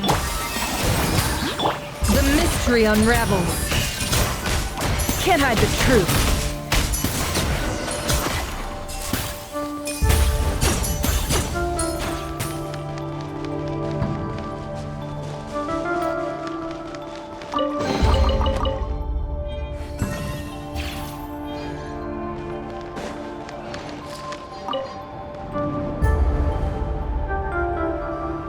Monsters! At the Universitas Magistrorum? Why now? Oh no! They're coming! It's no use. The table won't hold out much longer. The weapons. Where are the weapons? Of course. All the lab equipment was upgraded after the inspection last week, but the new weapons haven't been allocated yet. I'm done for. Is anyone there? I need help! Ah!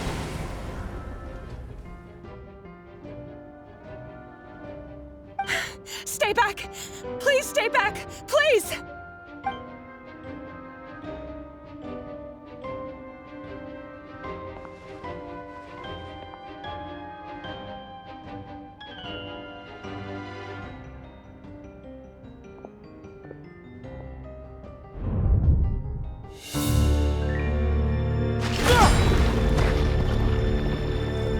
What's that? Reverie! So the rumors about your work are true. What? No! Listen, something happened at the palace tonight. We have to leave! You don't need to lie to me anymore. What do you mean? I know why you're worried, and I will respect the decision you've made. But it's okay, because I found a solution. I know how to end all this. You can have it back. The normal life you so desire. But until then, I'm afraid our wedding will have to wait. Cylindus? No, don't do it! Cylindus! Cylindus!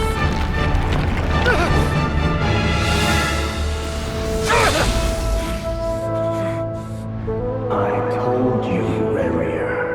Let her go. You will find someone better. No! No, I won't do it! I have to save her! By what means exactly? A lowly pawn. You lack the power and the strength of will. Do you know a way? Tell me! Come to the palace. Join us.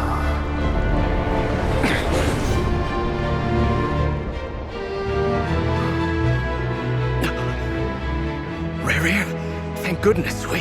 Step forth and take your share. You made it. Not you too.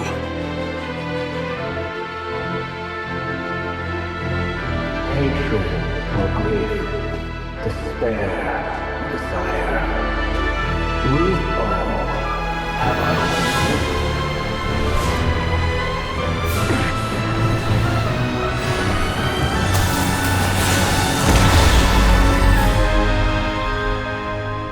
Reverie.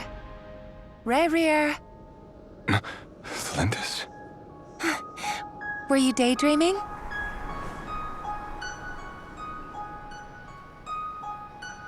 You still remember, Reverie? That question you asked me a couple of weeks ago? Oh. You mean the proposal? Yeah. I'm wondering, where do you think would be a good place to discuss it? Maybe in the garden? Or were you thinking a fancy restaurant? It's your choice.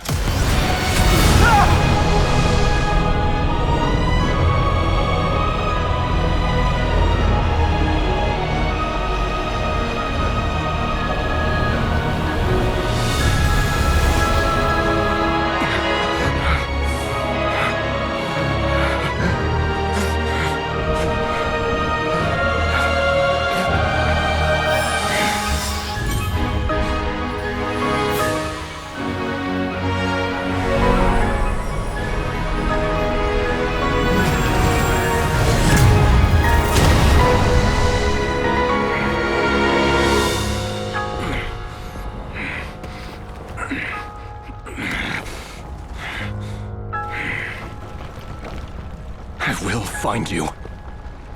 And then, you can give me your answer.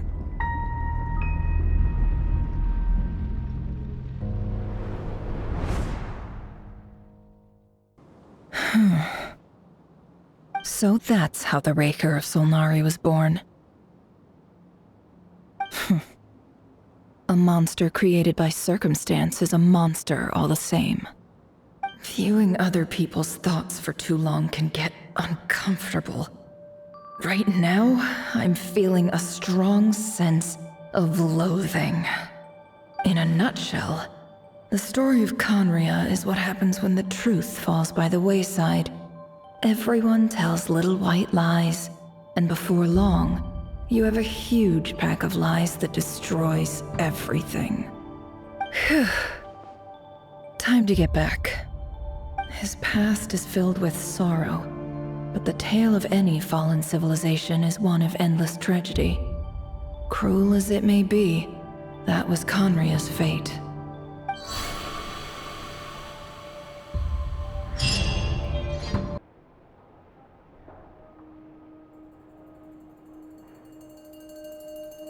Everyone, I'm back.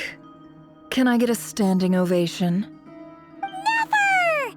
How are you holding up? Feeling okay? She's fine. Boss is a pro. Yes, I'm fine. You will have seen the events of Rerir's life through my thoughts. It's now clear that he is just a regular nobody, driven by personal tragedy, as he said himself. I mostly agree. There's only so much we can know about him from his memories alone, but they did give us a clear glimpse into his life in Conria. However, I would not consider Rerir to be a nobody. He was deeply involved in the events of that era. Yet, when the catastrophe of a generation strikes, nobody is safe. Sounds to me like you're speaking in riddles again. Is this you urging me not to abandon the people of Nodcry in their hour of need? That's not what I meant. Although I do hope you choose to remain a part of the plan. Without you, the mission ahead will be all but impossible. Then try to remember that I respond better to the carrot than the stick. And I don't appreciate being bossed around. Now, as for you, Missy, you were excellent.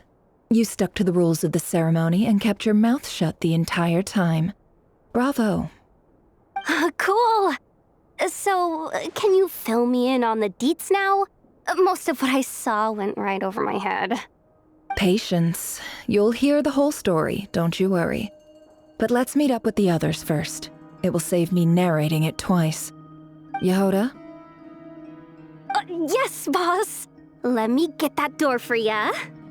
That's more like it. For a moment there, I was worried you'd forgotten about the first clause of your employment contract. Forgive my curiosity, but what does the first clause say? It says I gotta do the annoying stuff that boss is too lazy to do for herself. Like opening the door, pouring the tea, yada yada. Is that right? If something is in the contract, it's because she willingly agreed to it. Rest assured that the Curatorium abides by the very strictest of labor policies. You don't seriously think I'm cruel enough to treat her like my slave. In any case, I've hardly shied away from my share of the work today. Hope I don't catch Flintz and Varka lounging about in their chairs, enjoying a leisurely cup of tea. There's nothing I dislike more than other people enjoying themselves while I'm hard at work.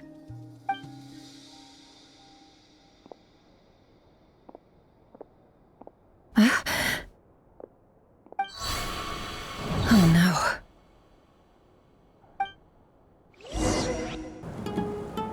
Sorry to disturb you, but we seem to have run into some trouble.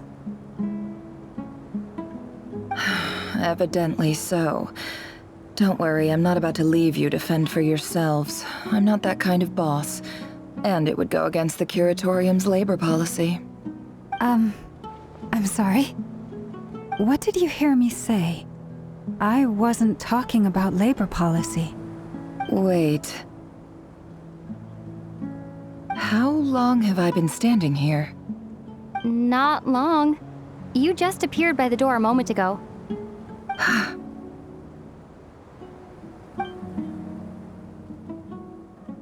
Boss, what's wrong? You look like you've seen a ghost. We've been tricked. We never left at all. Somehow I hallucinated that whole scene back inside the office. Hallucinated? But how? How indeed. This place should heed my will alone. All thoughts and actions that occur in here are just a result of pawns moving across the chessboard in a carefully calculated manner. And nobody has access to this chess set but me. So you control everything in here? More or less. But yes, it's a special technique of mine. Has anything like this ever happened before? Only once. It was the first time I used the chess set. Is there any similarity between what happened then and what's happening now? I suppose my thoughts are a little turbulent, which was also the case my first time. Is there anything I can do to help? The first clause of your contract clearly states that I only need your help with things that I'm too lazy to do myself. Meaning, you're not feeling lazy right now? Meaning, this is not something Yehoda can help with. The chess set is a personal treasure that I alone understand. I must be the one to find our way out of here. Boss, it's fine. Really. Let me do something useful. Oh, listen to you. Whatever would I do without you, Yehoda? What? Really? Yes, really. Where would I ever find another employee as obedient and servile as you? God forbid anything ever happens to you. Oh, okay. Well, anyway, I was thinking of fetching some water. There's gotta be a source around here somewhere.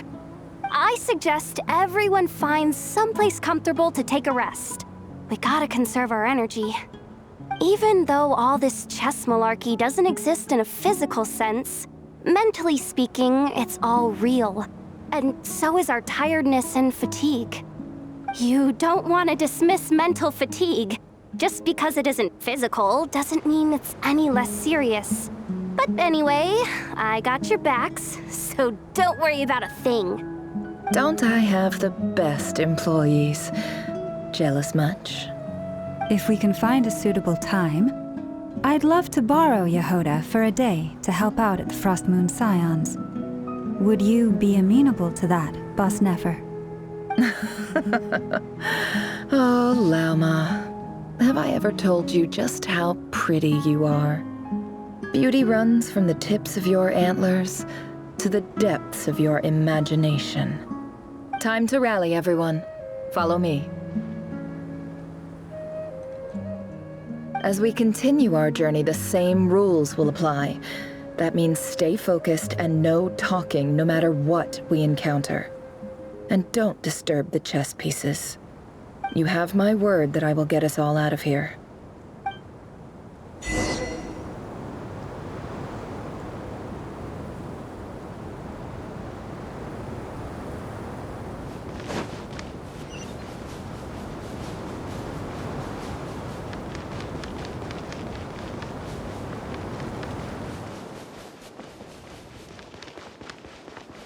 This place looks familiar. That's not a good sign. There's someone up ahead. Time for a little chat. I wasn't expecting visitors at this hour. Wait, is that? Oh, it's him. There you are! Sinue's been looking for you all day. I think he has some news for you. Oh yeah? What were you doing just now, Uncle Retinue? Hiding away some more loose change?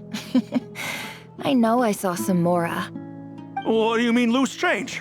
Oh, come on, I'm too old for this. Just pretend you saw nothing.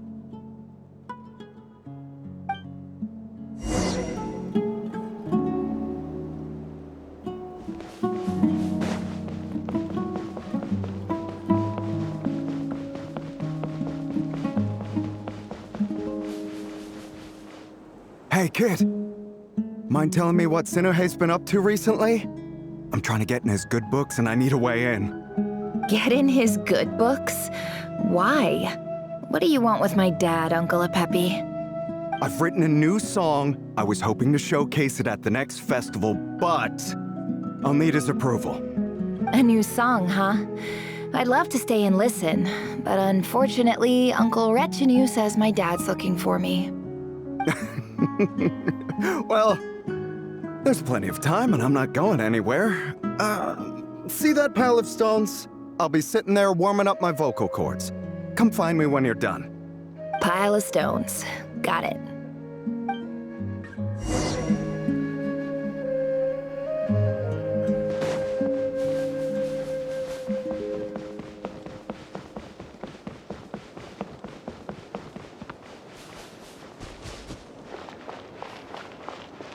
Hi, Dad. Uncle Retinue said you were looking for me. Ah, there's my little princess. If you'd gotten back just a little sooner, you could have shared the spoils of war with me. Spoils of war? Who were you fighting against, Dad? It was just a figure of speech. The aftermath of a sandstorm is no time to be waging war. I was talking about our war against thirst. I went out to fix our water supply problem, and now I'm back. Which means... We have a well again! That's right. I found a new one and brought back as much water as I could carry. It should last us for a good while. If it wasn't for these blasted sandstorms, our wells wouldn't be caving in. You wouldn't be spending all your time out searching for new water sources. As the chief of our tribe, I'm supposed to be leading us out of hardship and poverty, onto better things. You know how prosperous our ancestors were. I've told you all the stories. And look at us now, squeezed into these hovels. No one would choose this, if it wasn't for the endless wars over the years. But things are looking up. I started working with some folks from the academia a few months back. They gave me some contacts in return for my assistance in the desert. So you're the academia's helper now? Special ambassador, they call it. Think of it as a partnership. It's nothing bad, okay? We've been isolated here in the desert for too long. Seeking opportunities elsewhere is the best thing for us, and the fastest way to progress. So, do you get anything good out of being a special ambassador? Of course. My luck's improving all the time. One day, I swear I'm gonna lead us out of this place. We'll find somewhere new. Somewhere better.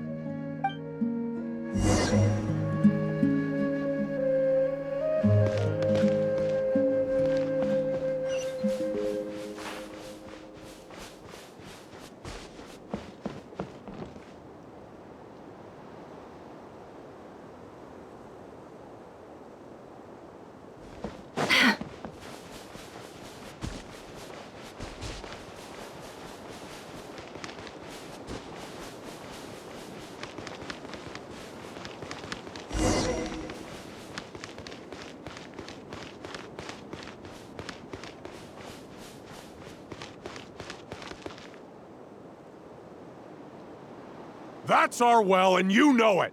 You stole from us! Well, you've gone from chief to thief, and now you have to face the consequences! Did you really think you could take our water without permission and get away with it? You're either brave, stupid, or both. And that special ambassador act? Yeah, nice try! We spoke to the academia. They said it was all news to them. You're a liar and a cheat!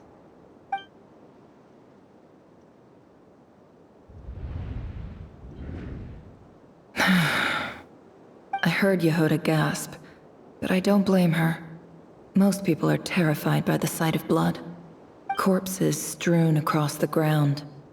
The wounds are clearly from scimitars and daggers. The desert dwellers' weapons of choice. There's a handwritten note on the ground. Let's see what it says. Halil, this is Sinuhe, chief of the Shimti tribe. Surely you remember me. I was the one who helped you and your colleagues avoid the quicksand in the desert. This is my second time writing to you.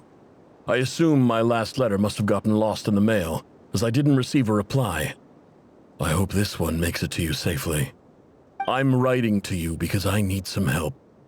That sandstorm the other day completely blocked up our well, forcing me to look for another water source in Iab and Unut territory. It was a matter of survival. Praise the gods. The well of the Eob tribe was intact. It was my last resort. I drew what water I could and left, but not without being spotted. I fear they will retaliate. You told me to write to you if I ever needed help. You said you'd be my ally in the academia. I urgently need you to formally recognize my title of Special Ambassador and send some of your people to assist me for a few days. It's the only way I can convince them that this was the academia's decision and prevent them from retaliating. This is an emergency. Please send help as soon as possible. Looks like this letter never got sent. The writer died a grisly death, and the letter was trampled into the ground. It's badly defaced. Some parts are barely legible. What a ridiculous lie the surviving Shimti tell. Their whole village was butchered over a sip of water. Ah, officer. Welcome. Welcome to our humble village. I thought you would at least have the courtesy to provide some respectable libations. This is the finest wine our village has to offer. I promise.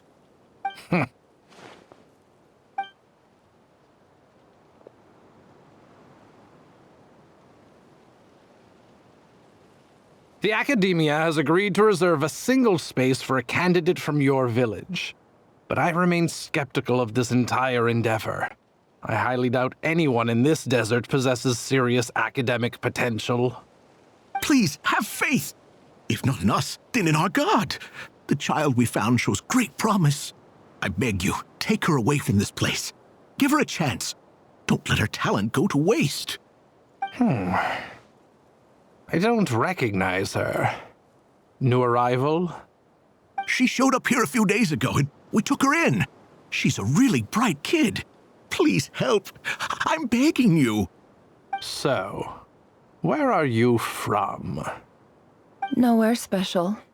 Just a sand dune. What about the rest of your family? How many of you are there? Just the one. It's only you? Correct. So, no brothers, no sisters, no mother or father?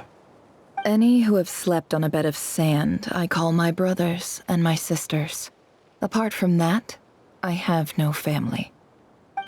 All right. Get over here. Sign your name on the form.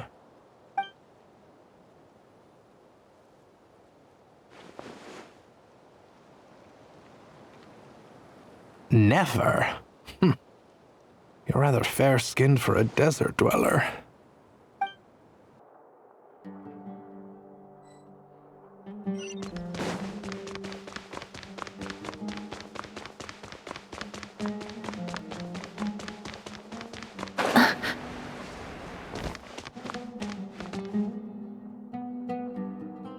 Nefer, this term's assignments have been issued already.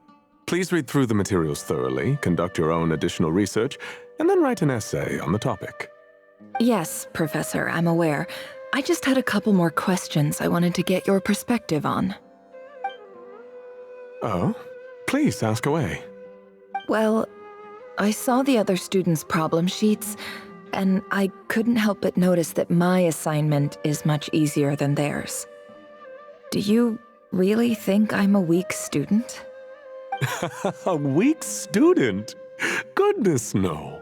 Quite the opposite. You have a sharp mind. Almost too sharp. I think what you're saying is, a weak student wouldn't have noticed the discrepancy.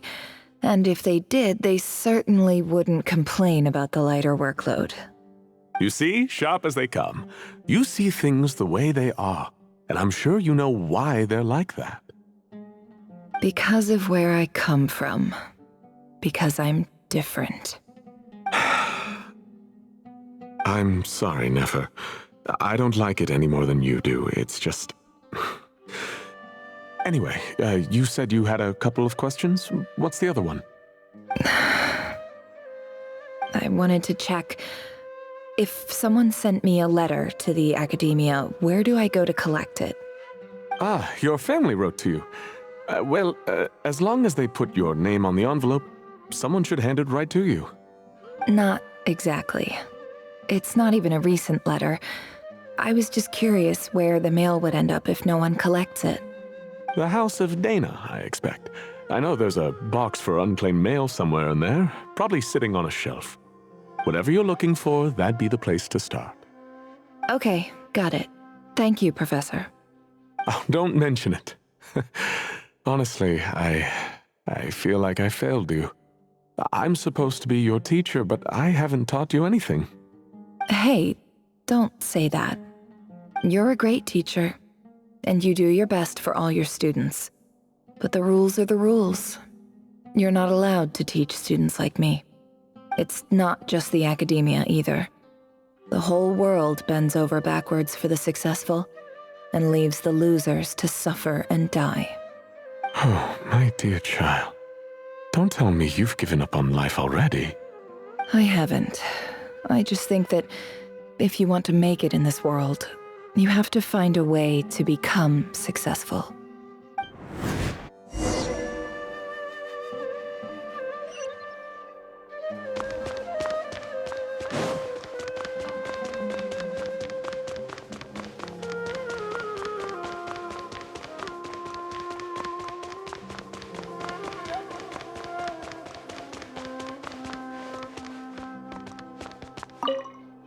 This must be it.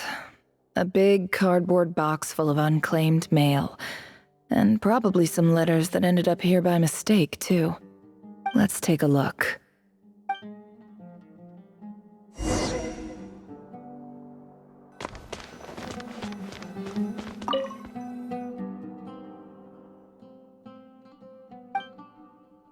A dilapidation survey from Port Ormos. Looks like it's from a Core of 30 representative. What a strange thought. A bunch of mercs losing sleep over rundown buildings. This one was never even opened. I guess the recipient didn't care what the Core of 30 had to say about anything. Who was it addressed to? I don't recognize the name, but it must have been a Kasharawar professor. This one is addressed to the Immorta Sage. The title is Changes Observed in Satyavada Life Symptoms. Why do all these letters read like full-blown dissertations? Guided by the incense, we became lost somewhere in the forest. All the barriers between levels of consciousness disappeared as our minds soared around in circles, looking for a branch to seek refuge on. In clinical terms, these symptoms fit the description of incense poisoning. The Immorta Darshan strictly prohibits the use of hallucinogenic substances, but I believe there are still people getting away with it. For example, my neighbor who always breaks out into song and dance after using incense. This seems like something the academia would want to know about. Why wasn't it collected? Wait, what's this written on the back? It's so small.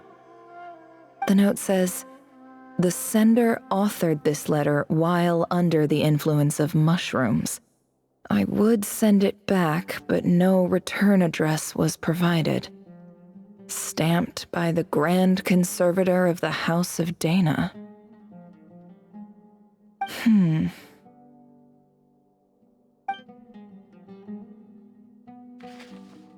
This next one is addressed to Grand Sage Azar. A few words of protest regarding recent changes in Sumeru's educational policy. In recent years, the academia has taken on a small number of students from the desert region, as per the policy to this effect. However, it appears to me that these students have not, in fact, been provided with educational opportunities that are, in any meaningful sense, equal to those enjoyed by their peers. as well as receiving dumbed-down assignments and perfunctory tutoring. They do not even have full access to the Akasha system. Education is the fundamental purpose of this institution, which should go without saying in a nation whose founding virtues are knowledge and wisdom. I ask you, is the lip service we pay to the policy of education for desert students truly the standard of pedagogy to which the academia aspires? As Grand Sage, policy decisions are your prerogative, but do not forget your roots. You and I were once students too, as was everyone else in this institution. I do hope you will give some serious attention to this matter. I encourage you to discuss issues like this with myself and others, and listen to some alternative opinions. Great letter. Shame it didn't get to where it needed to go. And the sender is... Huh? Sage Cyrus of Spontamod. I didn't realize anyone else even knew how bad students like me have it in this place. So this is where letters from the Sage of Spontamod end up? Nice one, Grand Sage. Really enlightened leadership. Whatever. This isn't what I came here for. Moving on. I'm not exactly holding out hope that a letter sent from the desert would even make it here. But if it did, where else would it end up if not in this box? I can't believe how much discarded mail there is. Must have been years since someone last went through it all. And this is just one box. The whole house of Dana is boxes on shelves. I don't believe for 1 second that any human being has sat down and read through all the documents in this place. Who has that much free time on their hands?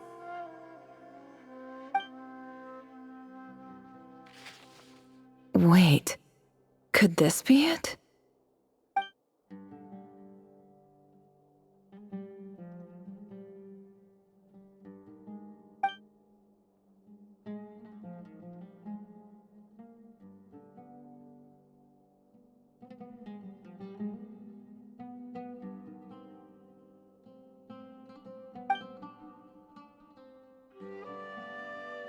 Greetings, Halil.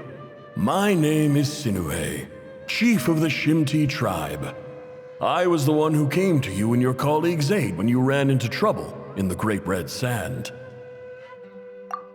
I don't know how well you remember it now, but I brought you to safety and gave you some water and other supplies. You seemed very pleased and told me your name. In my tribe, learning a person's true name is serious business, and I therefore see you all as friends. You were kind enough to leave your contact details, so we could stay in touch. The Shimti tribe lives a harsh, nomadic existence in the desert. You were sympathetic towards my plight, promising to make me a special ambassador of the academia and help us find a way to make a better living. This brings me to my reason for writing. Our tribe has fallen on particularly hard times, and I would like to ask for your assistance. There was a terrible sandstorm a few days ago, which blocked up the well in our land.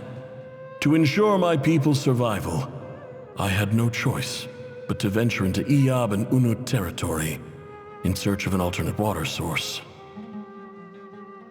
The Iyab and Unut are descended from the Thamudians, while we trace our ancestry to Tulatala.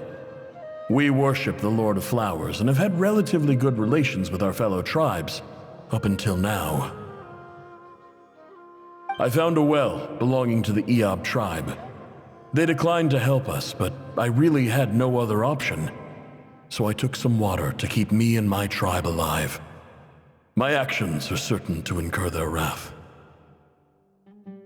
When we met, you assured me that you would be my ally in the academia. I would like to take you up on that offer, because I really need your help. I wonder if you could send an academia representative to meet with me. That aside, the last time you were here, you mentioned that the academia had started accepting students from the desert, and I told you a little about my daughter, Nefer. We have next to no resources here in the desert, and my power and influence are limited. Would you consider enrolling my daughter at the academia? She is a smart girl. I know she won't disappoint you. From the outset, the academia never took you seriously. Those things they promised were just empty words. I doubt they even remember the name Sinuhe. And you were so emphatic that your luck had finally changed for the better. You swore you'd lead us to a better place one day. You spoke with such conviction, like you were the most powerful chief in the whole desert. You liar. You lied about everything. You promised the world and delivered on none of it. And who fell for it? Just me, by the looks of it. Despite your best efforts. Which makes you a pathetic liar. You weren't even any good at it. I think I'll take over from here. Let me show you how it's done.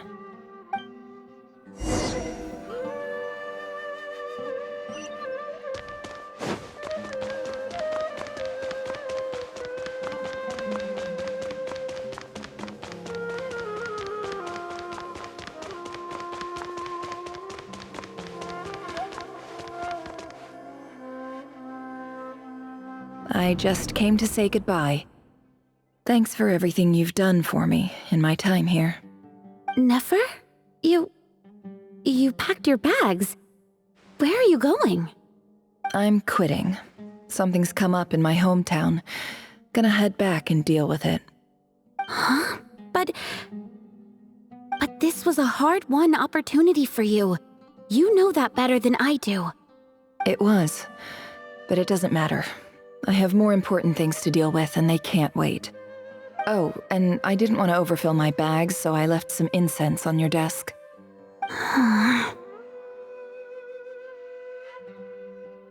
What's wrong? I thought you liked incense. Although, I did read somewhere in the House of Dana that it has hallucinogenic effects. Don't use it all at once, all right? Isn't this the stuff you brought from your hometown? You're just letting me have it? But you said it's a rare and valuable commodity. Yeah, about that. I lied. It's not rare at all. There's this bunch of ruins near my hometown that are practically overgrown with this plant. It's not worth much. Keep it, it's fine. But Nefer... All right, that's all from me. You take care.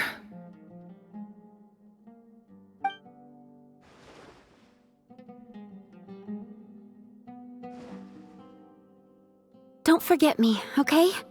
I mean, we're more than just classmates, right? We're friends. Yeah, I'll remember you. I lied again. That incense is worth a fortune, and it's a rare find even in those ruins. And as for remembering her, I have far too much to do when I get back. No time to reminisce. I'll be lucky if I even make it through this alive. But either way, I expect I'll forget you pretty quickly.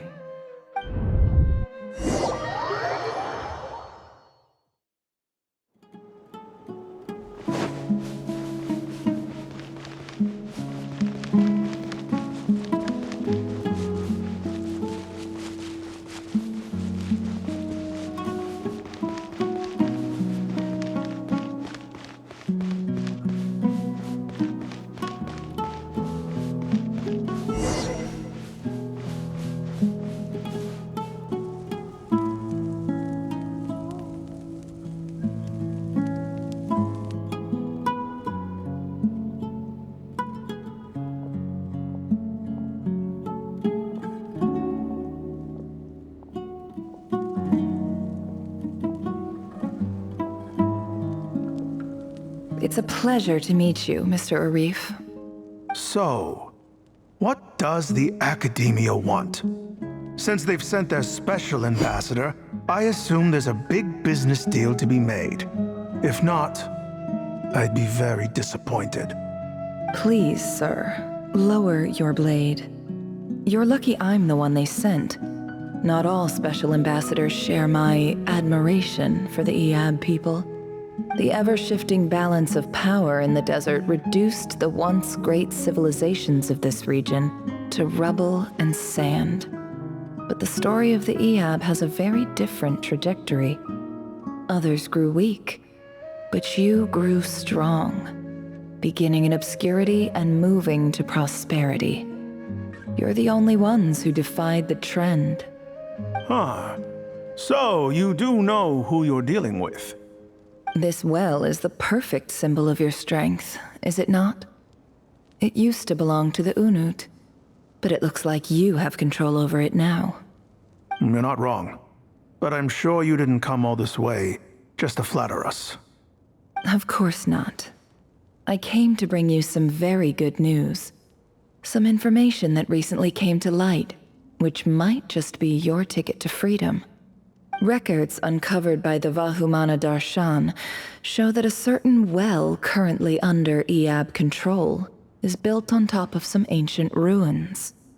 These ruins are of great archaeological interest to the Academia. I checked the map carefully on my way over here, and I'm confident that this is the well in question. The Academia is offering 50 million mora in return for excavation rights. 50 million? No, wait. If these ruins are as important as you say, 50 million's a little low, don't you think? Don't get greedy, Eab. We know far more than you think. We know that you seized this well by force. Wasn't that the first step in your rise to power? To drive away the Unut and steal their water supply? So what if it was?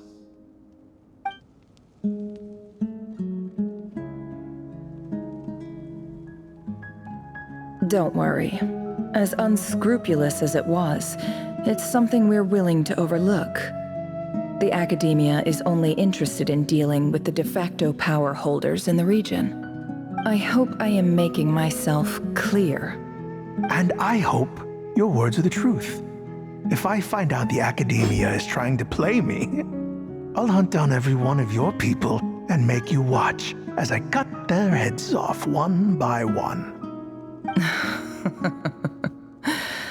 I assure you, Chief, that would not be in your long-term interests.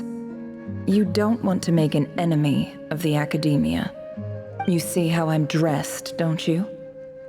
I appreciate that you've never been to the rainforest, but surely even you recognize an ambassador's attire when you see it.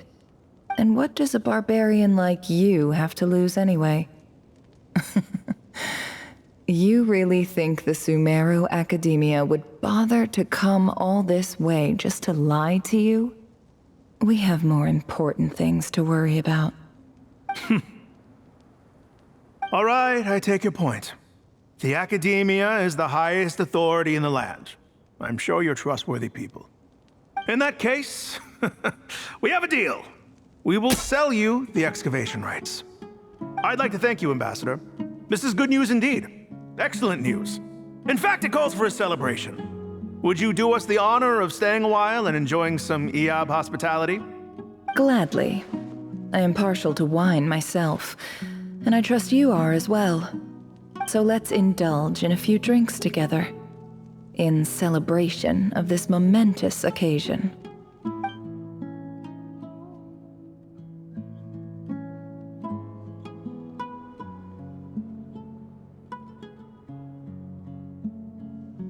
Chief! Chief, it's an emergency! It's the Unut. They've taken the well. What? Well, don't just stand there. Take it back. Yes, Chief. I have every confidence in the Eab's military superiority, And yet... What is it? The Unut's response was alarmingly fast. The day after we reach a deal, they seize the well. This can't be a coincidence. Perhaps there is a traitor in your midst. I don't think so. I am obliged to remind you, Chief, that the Academia will only deal with the de facto power holders. If you cannot regain control over the well, I'm afraid you won't see a single mora of that 50 million. No! Please, Ambassador, just give me some time. I swear the Unut will not get away with this. That well is ours, and so is the mora. Glad to hear it. I will wait here for an update. If there is a traitor, I will find them. In the meantime, make yourself at home. I'll report back as soon as I have an update. Much obliged. Wow. All it took was a few words and I've got him wrapped around my finger. What an amazing feeling.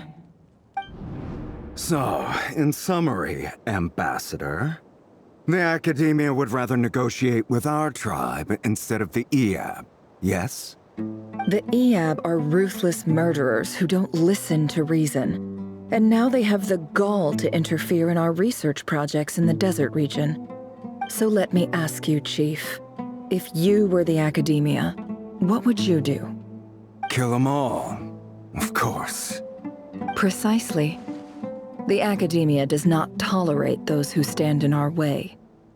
The Eab have held back our academic pursuits for too long, and our patience is wearing thin.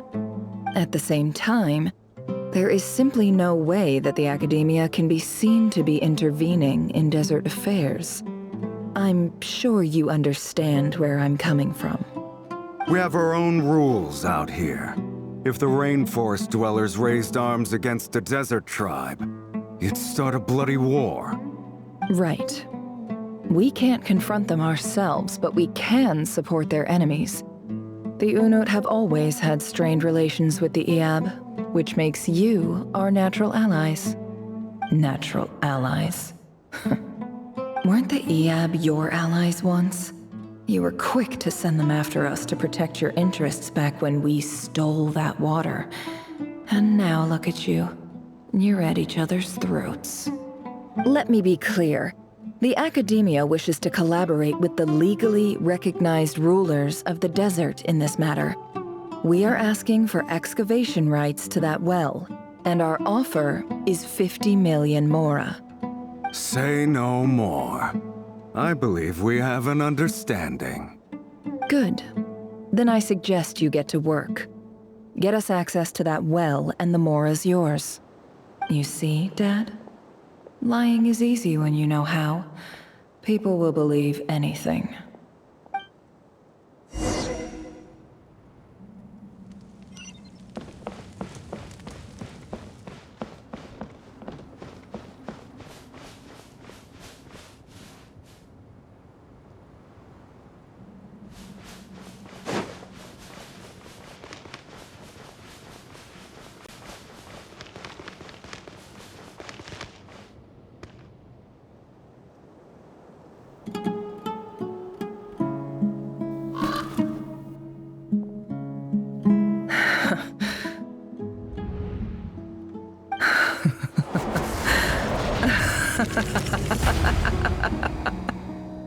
Look at yourselves. You may be vile, savage monsters, but your butchered bodies bleed like any others. You're no different. You're nothing special at all. The monsters who destroyed my home, they're just ordinary, petty human beings. What a joke. I think we're even now. Maybe I've even done the desert a favor. It's a better place without all these people around. Oh, Sinuhe, my gullible fool of a father. Perhaps if you'd been as ruthless as I was today, our tribespeople would still be alive. In this dog-eat-dog world, a chief needs to be tough to survive. But you couldn't do what had to be done. So I did it for you. Nefer, it's okay. All of this is in the past now. I believe I remember you promising to remain silent. Yeah, but even so...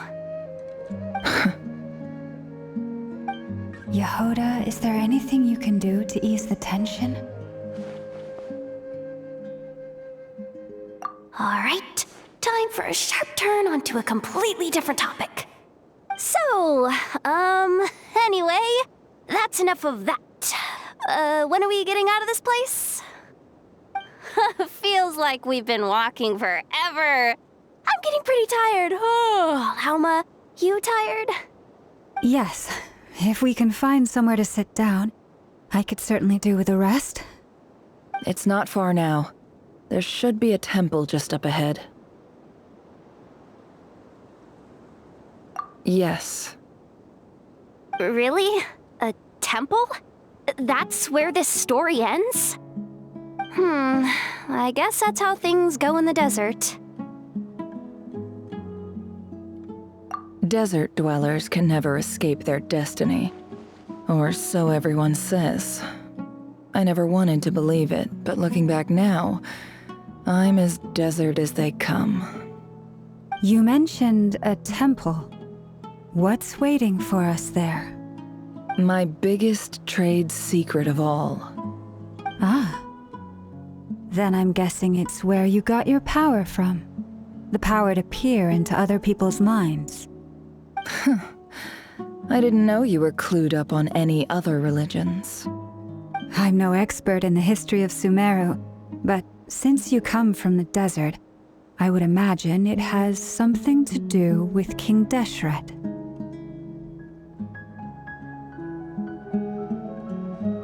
Sounds impressive.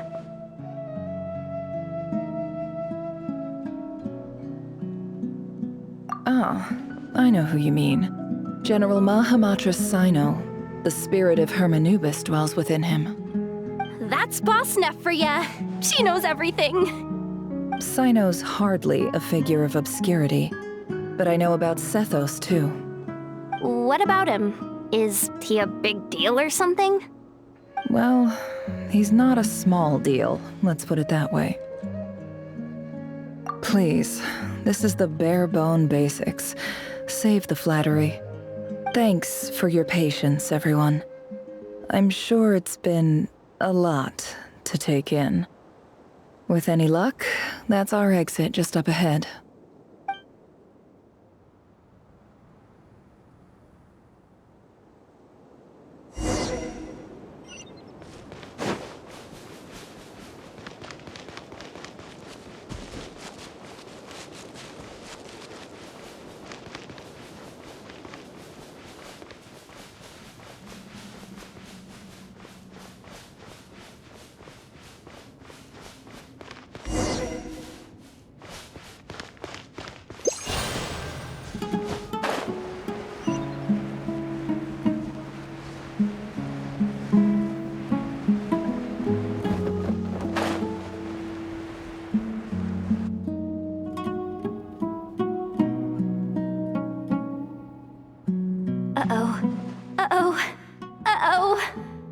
I'm totally out of my depth here. I don't have anything to add about any of this stuff. Like, look at that statue, for instance. I want to do the whole name-dropping, this girl knows her stuff thing too, but I've never seen anything like it before. A statue with the head of a bird.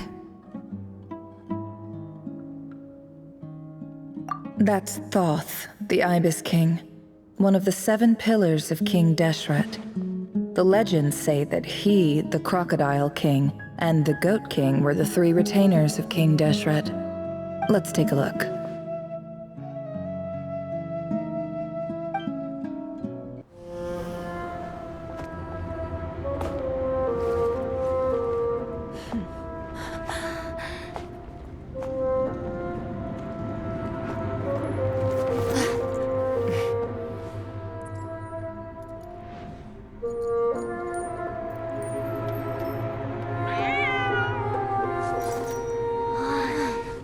It's just Ashru.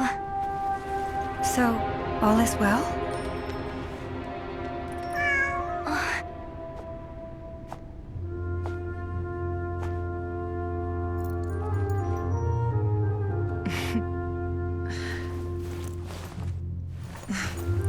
Typically speaking, at this point, the world disintegrates. Then we find ourselves back in the outside world. Besides, these are my memories. There's nothing to fear. You're sure? Of course. It's almost over.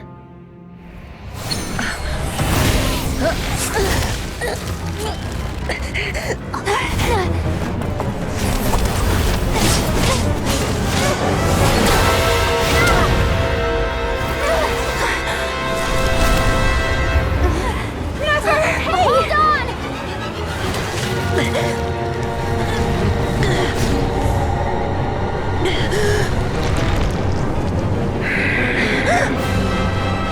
Knowing too much is always a death sentence. Speak for yourself.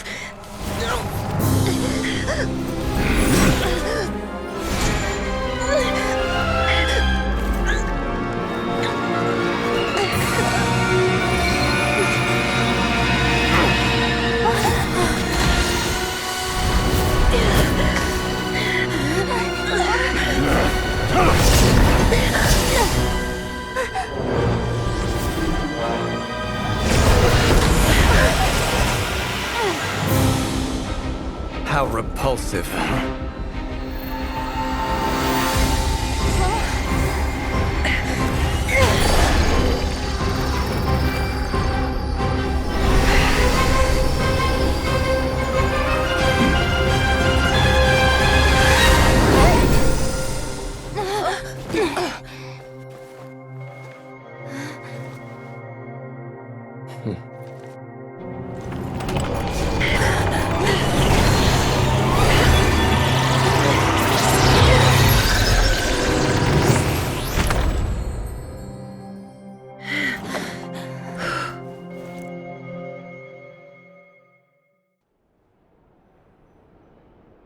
Timed that pretty well, didn't I? It's okay. I'm just glad no one was hurt. Paimon noticed you doing something too, Dainsleif. Were you helping get them out? Of course. When I asked Nefer to conduct this investigation, I was not naive to the dangers involved. I had a duty to ensure your safety. Good to know your sense of justice is still intact after all these years. I take that to mean that you saw the truth. That comes as a great relief. I certainly did. And thanks to your help, I also managed to trap Rerir inside the chess set. Whoa, really? How'd you manage that? Well, to be honest, I sensed that something was wrong long before we made it to the temple. By using this fragment to probe into Rerir's past, well, the monster formerly known as Rerir, it seems I alerted him. I was tracking him, then he caught on and started tracking me too. Can't say I'm surprised. But how did he track you through your thoughts alone? That shouldn't be possible. Rerir was a secret agent who reported directly to the Vinster King. He is an expert at finding a trail and hunting down his pursuers. No wonder. He infiltrated the chess set, read my thoughts, and built a new virtual chess set inside of it. That's why we weren't able to leave at first. Speaking of your chess set, it's quite a remarkable item. Would I be right in thinking you have some connection to King Deshret? You overestimate me. I only have a connection with one of his underlings, the Ibis King. You all saw how this came to be. A long time ago, the Iab massacred my tribe, the Shimti, in our home village. A few years later, I enrolled in the academia, where some new information came to light. The Unut and the Iab fought a bitter battle over the rights to a well, all for the sake of a non-existent 50 million Mora. The Iab ultimately won that confrontation, but their victory came at the cost of almost every warrior in the tribe. The final blow to the Eab came at the victory feast, when an Unut assassin beheaded their chief right before my eyes. The remaining Eab fled and have been scattered to the winds ever since. Having gotten my revenge, I returned to my hometown, where to my surprise, the nearby temple was still standing. There it was, seemingly immune to the relentless hostility of the desert, while my tribal home lay in ruins. As I stood there gazing at the temple, I noticed a cat just outside. This cat, as it turned out, was home to the spirit of the Ibis King. He led me to a gate deep inside the temple, and there he made a deal with me. This chess set is my gift from the Ibis King. The chessboard within is made to the same specifications as the one in the mausoleum of King Deshret, and represents his power of piercing analysis. With this chessboard in its container, I gained a certain ability to perceive hidden secrets. Now, you could conclude that the Ibis King simply wanted to give the people of this world the power to seek the truth, but I don't believe that's the full story. Every god plays favorites. Their hearts are as fickle as any human's, full of secrets, perversions, egotistical tendencies. But precious few gods are willing to admit this. It is the same with all powerful forces, including fate itself. Their gaze falls preferentially upon a select few. As you rightly point out, this is an act of favoritism. If you're alluding to the Abyss, then yes, I agree. Gather the others. It's time to share everything I've learned.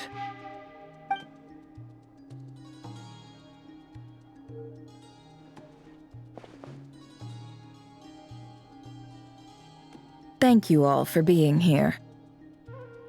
As promised, I did some further investigating into the Raker of Solnari's background.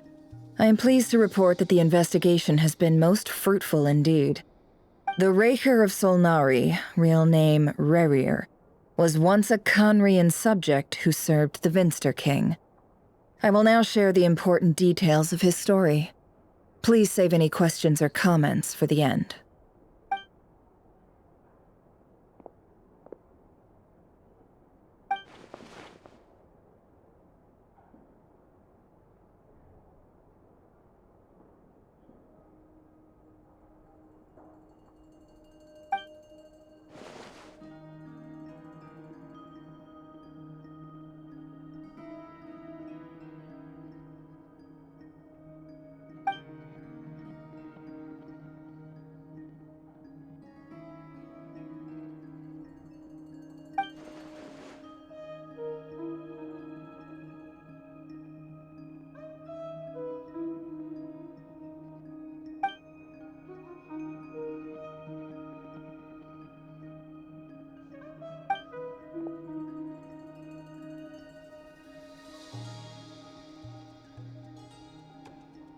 So that's why he's so obsessed with the moon. A tragic tale, to be sure. But it does not excuse his many transgressions. No matter how much Rerir suffered in the past, the fact remains that he is what we know today as the Wild Hunt, wreaking havoc upon innocent lives in Nodcry. He becomes more dangerous with each passing day. If left unchecked, it is simply a matter of time before all of Tevat suffers the consequences. This is a threat that the Knights of Favonius cannot ignore. A question for Miss Columbina. Forgive me if this is presumptuous, but have you ever seen the spatial gateway that appeared in Rerir's memory? Never. But I have heard stories of something called the Moon Gate, and this seems to fit the description. Miss Lauma, any thoughts on this? In the lore of the Frost Moon Scions, the moon is believed to hold many secrets. Some sources speak of ancient knowledge, others of a gateway to the unknown. The term Moon Gate is one I have heard before, but as is the case with all of our legends, there are no records of any first-hand witnesses. We cannot know whether it truly exists. Then back to Miss Columbina. As a moon goddess yourself, do you have some idea of where the moon gate leads to? Not at this stage, sorry. I do hold the power of the frost moon, and my strength is recovering well. I can sense that the gate would open at my command, but... But there's more to the power of the frost moon than that? Yes.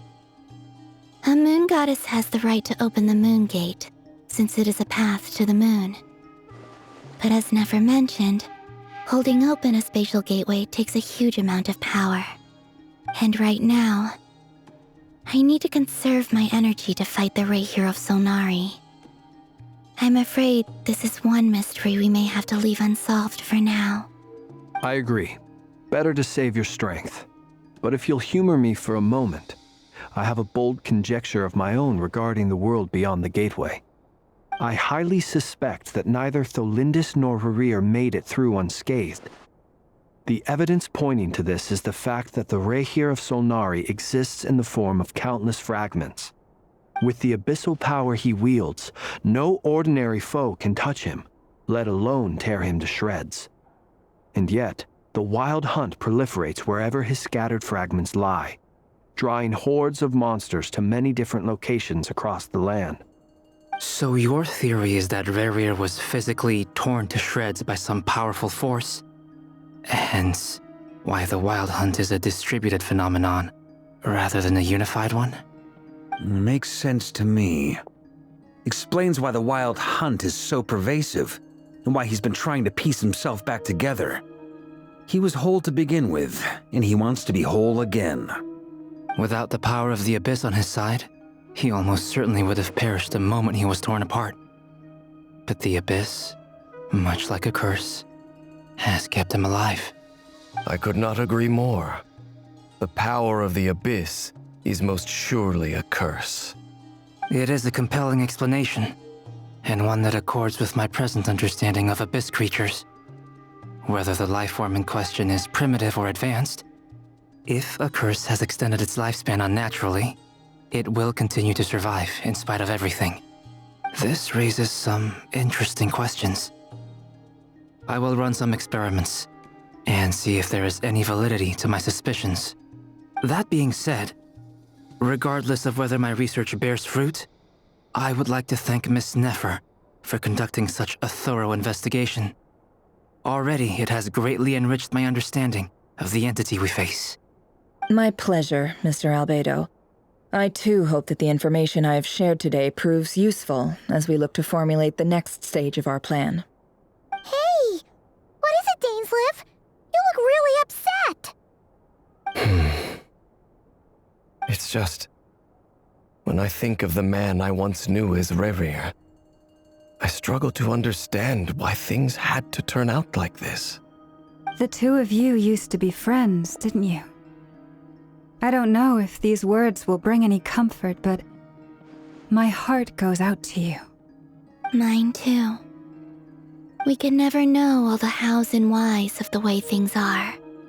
The moon and stars are full of untold secrets and lies, and the skies are host to many more mysteries than these alone.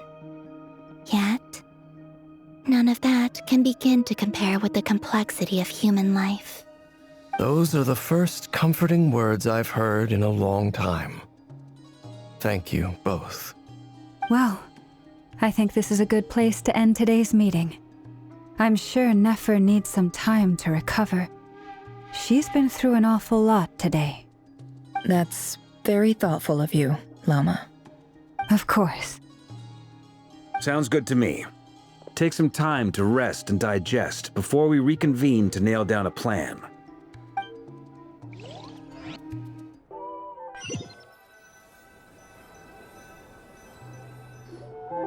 Hey, is this a bad time? Hope I didn't kill the conversation.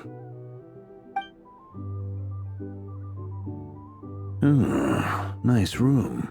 Oh, I'm not coming in, though. Why not? It's just a hotel room. If it's all the same, I'll just stay out here.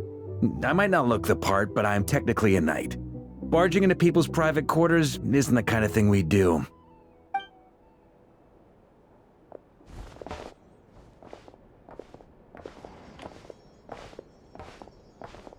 Anyway, Nefer went back to the curatorium to get some rest, but before she left, she shared some things with me that I thought you should be aware of. Firstly, although she managed to trap the Raker of Solnari inside her chess set, there's no guarantee that the power of the Ibis King is any match for one of the 5 sinners. Their powers are beyond our comprehension. It's only a matter of time before he finds a way to break out. We have to come up with a plan and take care of him before that happens. Honestly, Paimon figured that might be the case. So, how long have we got? Well, I asked her that same question. She talked for a long time, but for the most part, it seemed like she was trying to convince me how precious her chess set is. What a long and storied history it has. It felt like some kind of sales pitch, you know? The kind where you end up handing over Mora against your will? Anyway, after all that, she finally answered the question. 2 days, at most. 2 days? Holy moly! Can we even recruit enough help in that time? That remains to be seen. Which brings me to the second issue. Dainsleif is obviously conflicted about this whole thing. But given how little time we have, there's no way we can pull this off without his help. You have some history with him, right? Do you think maybe you could talk to him for us? Great. I appreciate it. All right, on to item 3. So, Albedo, Durin, and I put our heads together and came up with a plan. Can't promise it's gonna work yet, but at least it's a start. We figured we'd bounce the idea off you first. We'll explore it further once everyone's recovered. Oh, Paimon's dying to hear this. All right, so here's what we're thinking.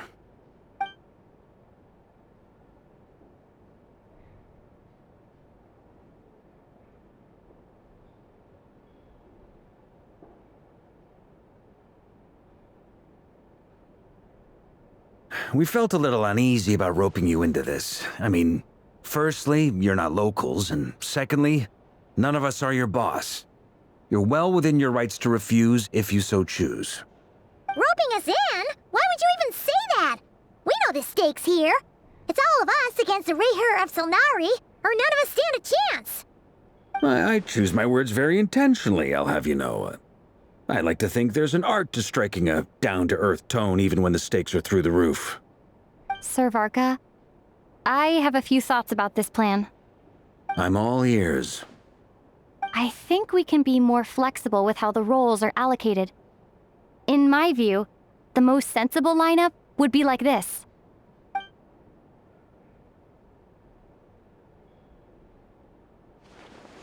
I see your point, yeah. But if that's how we're going to approach this, you'd better make sure you're ready. To be clear, I don't doubt your abilities. Far from it. I just want to make sure. Are you really willing to take all this on? I want to do everything within my power. The Rayher of Solnari is a truly fearsome opponent, and if I do my part, it'll greatly reduce the risk for everyone else involved. Well, that tracks with what I've heard. Jean's mentioned in her letters that you're so diligent it's almost abnormal. As in, most people weigh up the risks and rewards in situations like this. But you seem to just march towards danger without a moment's hesitation. Of course, everyone appreciates a fearless pioneer.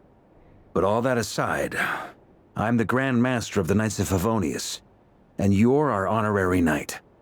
I want to make sure your courage doesn't come at the expense of your safety. Thank you, Sir Varka. I should be the one thanking you. It means a lot to have you on board. I'll give some serious thought to your suggestions.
This is a thorough plan, but I do have one last question before we take action.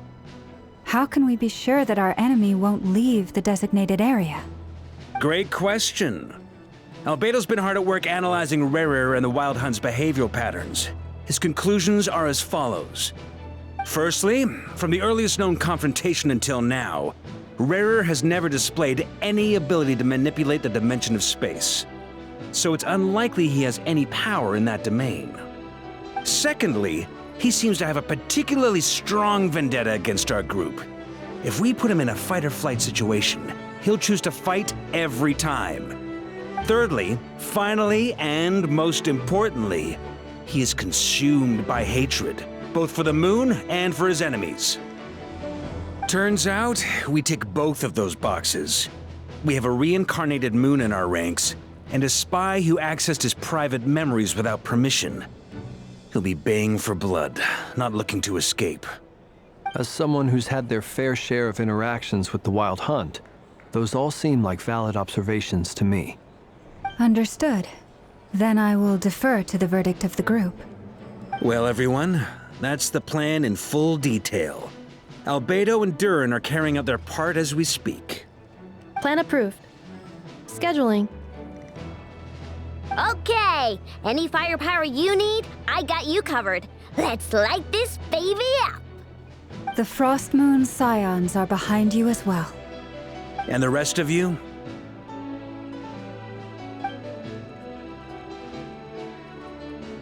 No objections? All right, then it's settled. This is the plan we're going with. Next up, an old tradition of mine. Anyone who wants to back out, now's your chance. Wait, we can still back out of this? Everyone says things they regret, right? I don't want anyone feeling trapped because their mouth said yes before their brain had time to think things through. A very people-first approach. I hear that's common practice in the Knights of Favonius. Heh. Who'd you hear it from? D-Luke? Shh. We don't use people's real names at work. This contact will be known only as Owl, please and thank you. This plan can only work if everyone does their part. Flint's and I will absolutely support it. We shall indeed. You'll be glad you accepted our help. Also, you are the last person I expected to see here, Miss Dory. It's not often I get called Dory in a work context.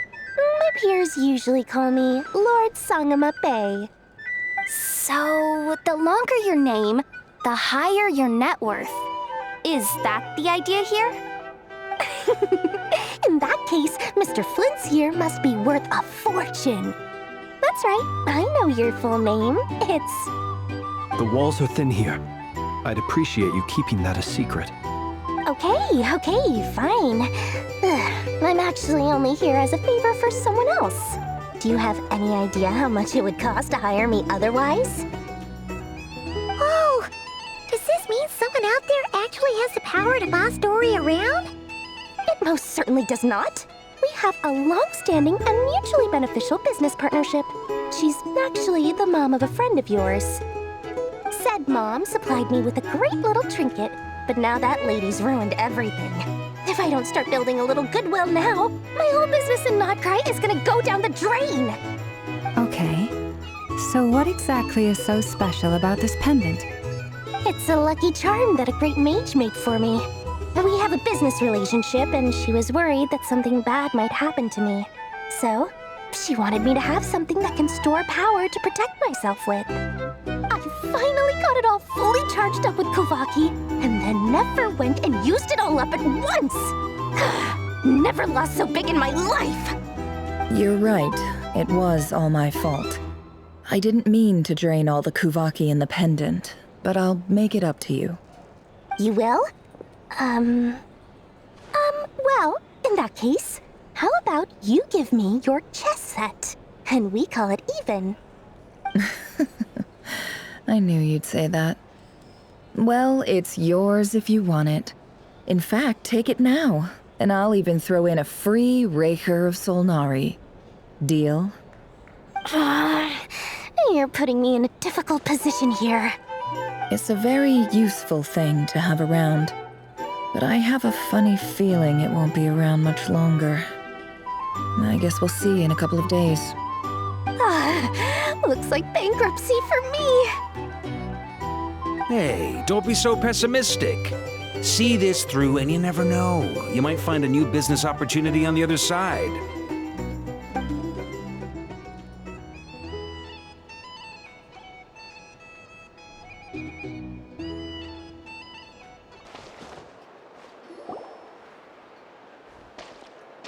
Dory! How are things going? Feeling ready? Oh, I was born ready. We only have 2 days. You think Lord Sangamabe would let an opportunity like this slip by? Don't forget, when something's in high demand, the people with the goods on hand get to charge the highest price of all, even higher than the sellers taking advance orders. Ta-da! See? It's right here. Ah, it's so pretty. Did you make it?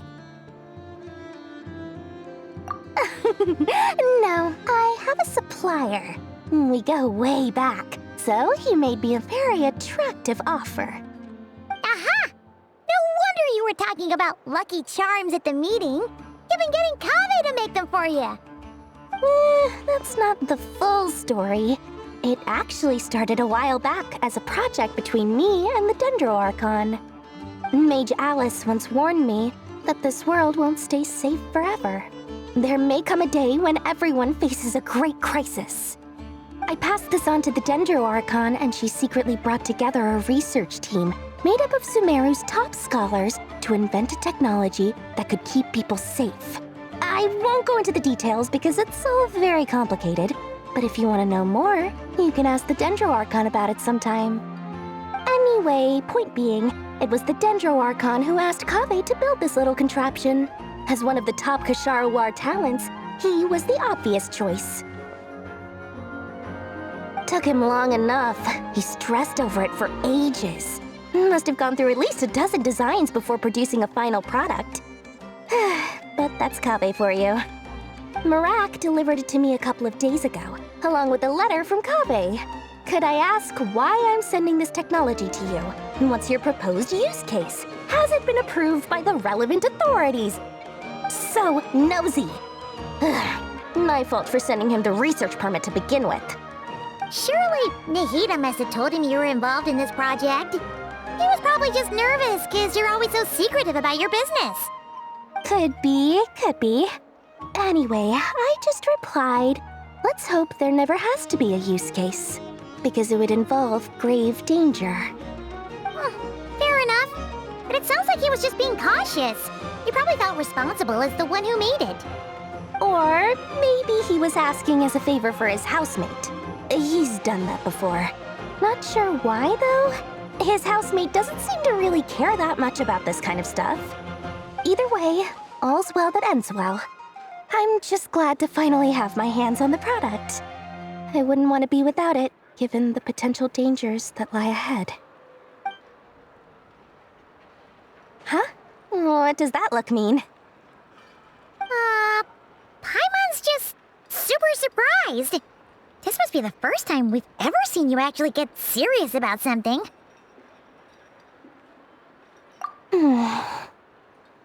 Well, a long time ago, I made a promise to myself. I promised that I was gonna live every day of my life with a big beaming smile. Obviously, Mora plays a big part in that. But there are always gonna be times in life when you have to give something back. That could mean paying back a debt, returning a favor, or showing some kindness. Alice has been a huge help to me over the years. She was the first investor I ever had. And I want my investors to know that Lord Sangamabe is the best in the business. And more than that, no one knows what the future will bring. Whatever happens, I want to make sure the Dendro Archon and all of Sumeru is prepared to face whatever comes. Oh, that? I was just making sure Nefer and I are square. Don't be thinking it was some sort of benevolent act. I'm no saint, so don't treat me like something I'm not. My priority is doing the business that I want to do, so long as my conscience lets me, but it usually does.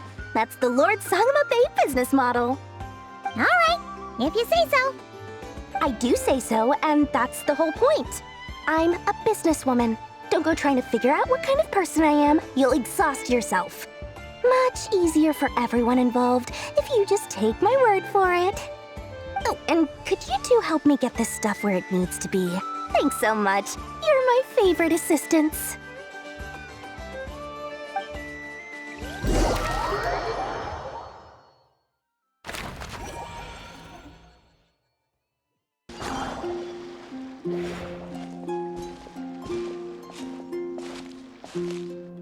Traveler, Paimon, it's good to see you. Everything going smoothly over here? Sort of. As you're probably aware, Varka, Durin, and I captured some abyssal creatures from the Wild Hunt.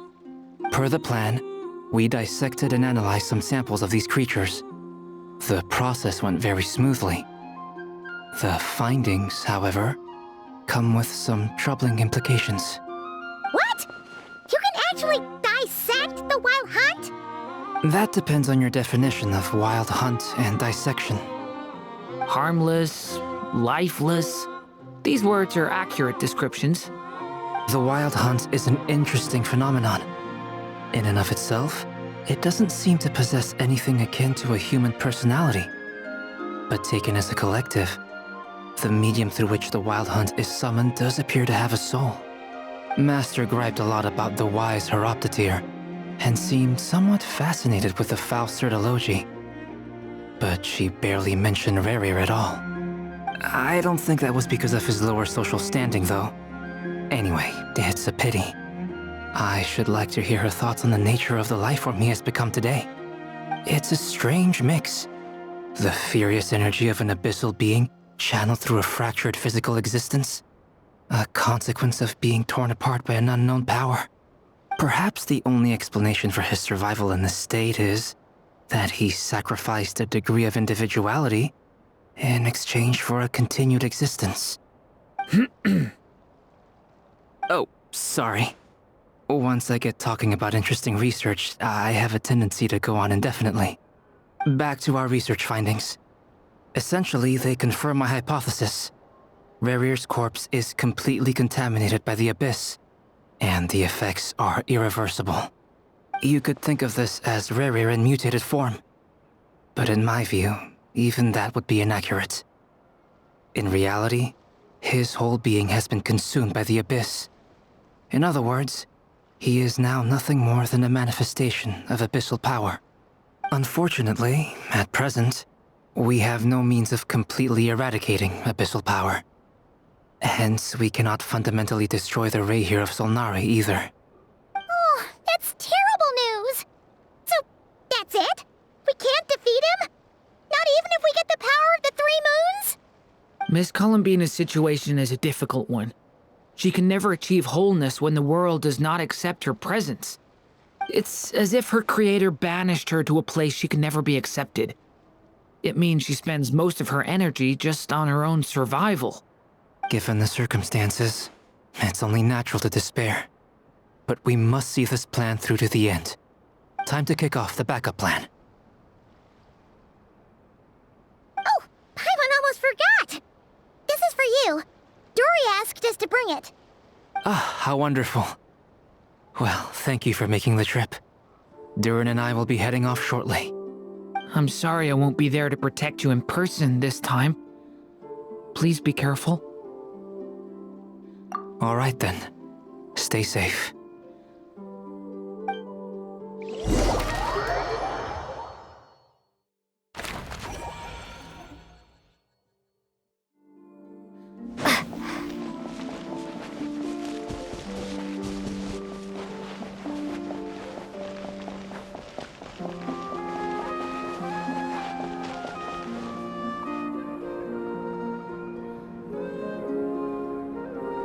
Miss Lauma, is everyone here?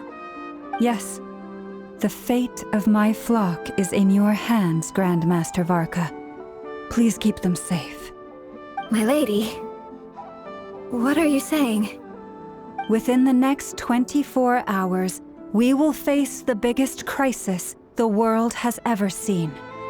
This is not a burden that we deserve to bear, but I believe that we reap what we sow in this life. So I intend to act. I must do what I think is right. For me, that means fighting for the future of Nodcry. This gentleman is the Grand Master of the Knights of Favonius, Varka, Knight of Boreas. In my absence, please follow his lead. Hey, everyone. Guess I should introduce myself. Well, to start with, I know my way around a battlefield. Biggest strengths are honesty and hard-workingness. Anyway, point is, I don't intend to let Lauma down. I'm gonna do everything in my power to keep every last one of you safe and sound.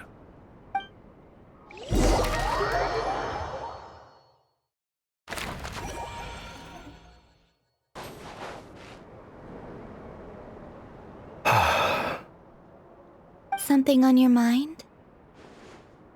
Miss Columbina, was it? I believe that's how the others addressed you. That's right. Names are funny things. Have you always been called Dainsleif? Yes. I take it your own name has a more complicated history. I have a different relationship with names than other people. To be honest, I'm not even sure that Columbina is my name. At least, not in the same way that Dainsleif is yours. But it's what everyone calls me, and I go along with it. A lot of my life has been that way. I get so used to things that I forget to question why they are so. I never used to think much about where names come from, or what they mean to people. Maybe something's wrong with me. You're different from other people. I sensed it the first time we met. You're more perceptive than most. I'm sure your long life and rich range of experience explains that. Do you ever find yourself missing Conria, Mr. Dainsleif? Difficult to answer. I have dreamed of the past many, many times. Sometimes I'm fighting tooth and nail. Other times I'm lying on the ground, defeated. I don't recall any happy moments from that time. It has been too long. Is that because hatred survives longer than love and affection? That would not be for me to say. I make no excuses for the grudges I bear. But whatever the reason, I remember little that was beautiful or sentimental. Thank you for your help with the Rerir situation. Without your efforts, I never could have learned the hidden truth of his story. You're welcome. I know he's your friend. Friend? He betrayed me. And I never really understood what he was going through in life. Some friendship, that is. Okay. So, do you plan to fight him with us? You see, you're torn. Now you know what really happened. You see the things he's done in a new light. I need some time. Of course. I completely understand. Anyone else in your position would feel conflicted too. Actually, I went through something similar myself recently. Something happened that changed my perspective on a situation. A situation I took for granted at the time, but now I feel very grateful for it. You mean the Harbingers who still support you, even though you've left the Fatui? Yes. I always thought they were only helping me because Harbingers are forced to work together. But then I abandoned them. A warrant was even put out for my arrest. And even now, they still support me. Which means I was wrong about them all along. Clearly, they view you as a friend. I feel a little guilty now. I regret not seeing her help for what it was, and not treasuring it. I see the guilt that you're feeling now, because I feel it too. Hopefully, talking about it will do us both some good. Have you noticed that the Traveler and Paimon are over there? I think they've been listening. Huh. Shall we say hello? Sure. Hello. Ah! They caught us!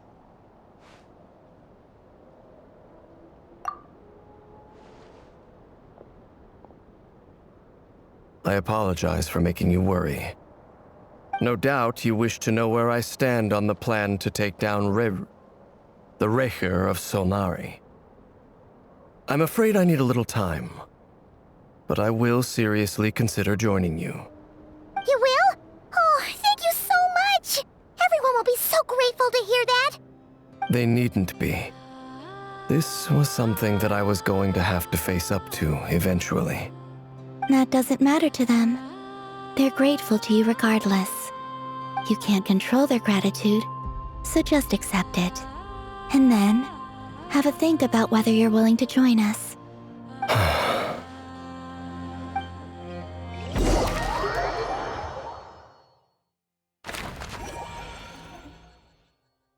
It's nearly showtime! Let's go rendezvous with the others. You know the place.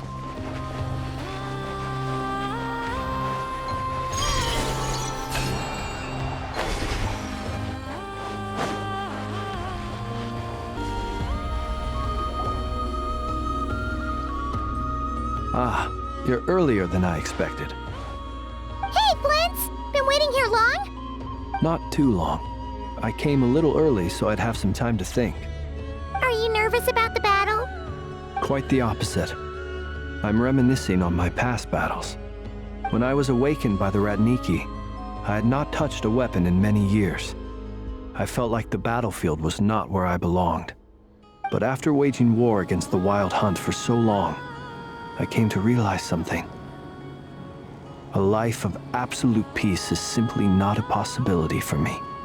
My restless flame indicates that somewhere inside of me, there is a deep yearning to root out the evil in this world. Oh, that doesn't sound like such a bad thing. Well, in the past, when I was a Fae whose primary concern was hibernation, it was hardly ideal. But it certainly serves me well here in the present. And I am delighted to be able to join forces with you in this endeavor. Looks like I'm not the first to arrive. Ah, Miss Lauma. Did you sleep okay last night? I struggled to settle down at first, because of the nerves. But don't worry. I got enough sleep in the end. I'll be just fine. Please, I'm just doing my part. Never! Over here! Aino asked me to relay a message. She said Anetha will be on high alert and keep a close watch over all secondary districts where defense is required, providing support as necessary. Meanwhile, Aino herself will provide range support to us directly, using her latest invention. Excellent. My thanks to all involved. The chest set's looking a little unstable. It won't hold him much longer. We should be prepared to engage at a moment's notice. No sense sitting around waiting.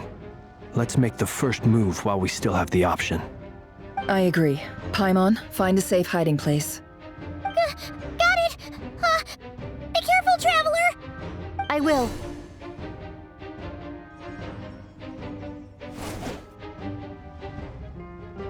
Everyone, take your positions as soon as the battle starts. Every ounce of strength we have in our bones, let us bring to this fight. Ready? Let's go.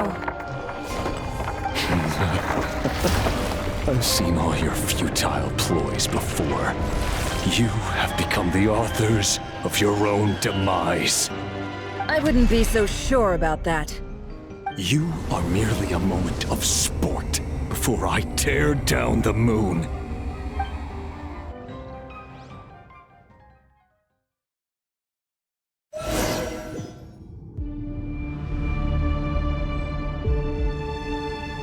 Stay on. Moonlight. Let me help you guys. Eat this!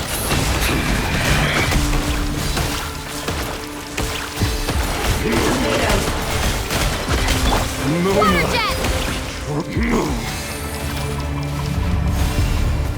Hunt them down. The moonlight. Be great. Observe. Be silent. Can't hide the truth. It all falls into place. The mystery unravels. Hunt them down.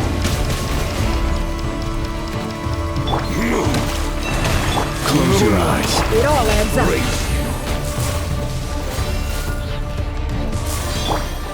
Water jet! Pathetic. Move. Futile. Be silent.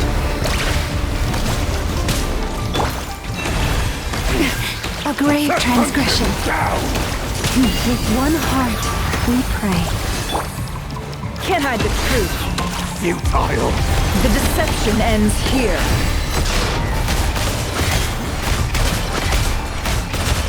No more lies. It began with the moon, and so shall it end. The moon will protect you.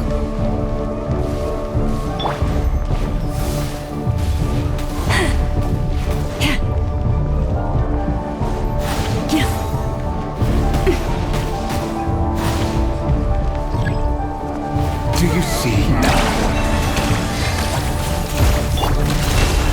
Close your eyes. Fairfonir, when will it be as you foretold?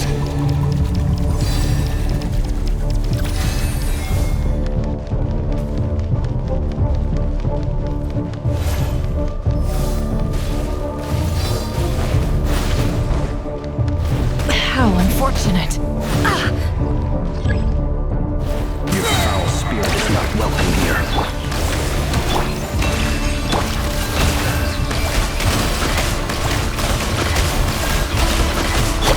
The long sleep beckons.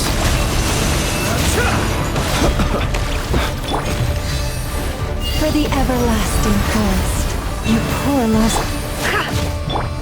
Bombs away!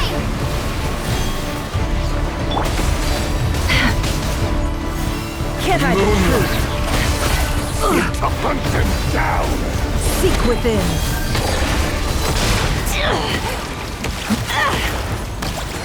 It all adds up. Pathetic! Let's see what you're made of. Futile! Hunt them Close your down! eyes. Steady now. Move! No more lies. Time to come clean. It all adds up. Hunt them down! Time to come clean. Your little game of heroics is over. Great. Who wants to go first? No. Get out of my sight! No! We've been separated. Take. You okay? Never! Where are the others? Stuck outside the barrier. I guess he really doesn't like us. I told you before. Knowing too much is always a death sentence. Be careful what you wish for.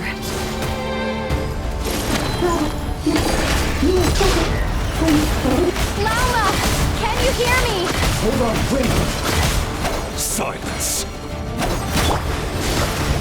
Voices are gone. But at least I know they're still there. I need to focus. Stick to the plan.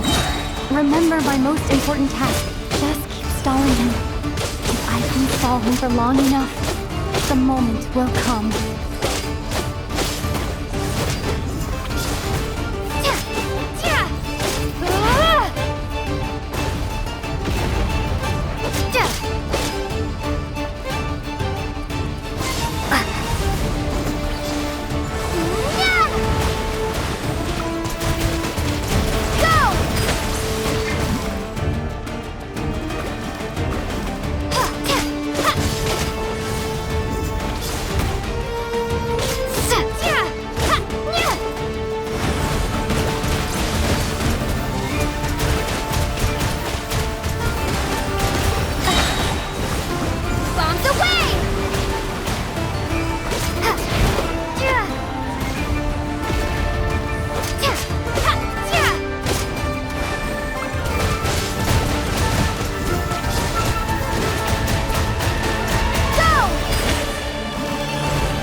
Broken.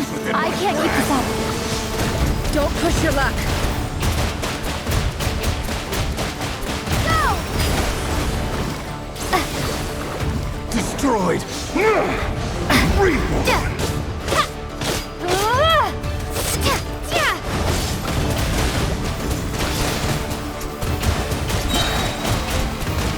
Water jet.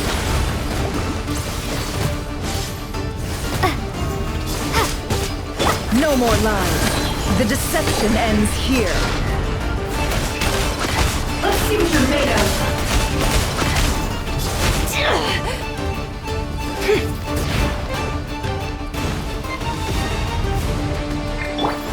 How much power will it take? Water jet. Run or to hide.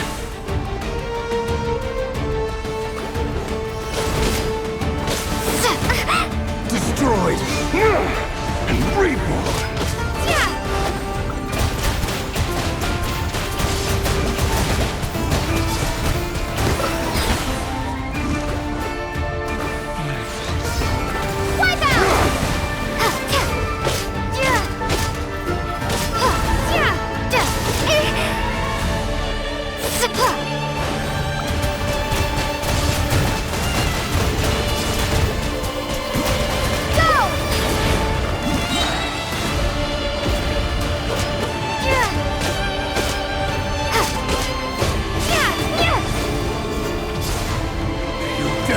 In my grasp!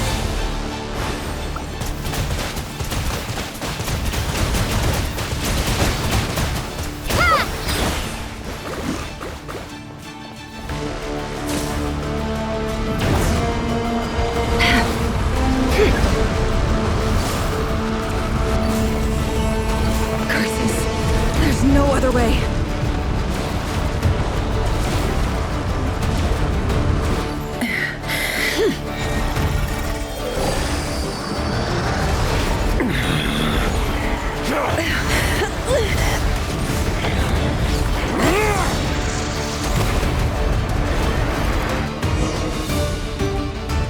The only way to defeat Rarer is to borrow his own power.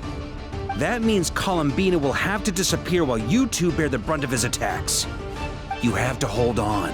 Find a way to keep him focused on killing the two of you.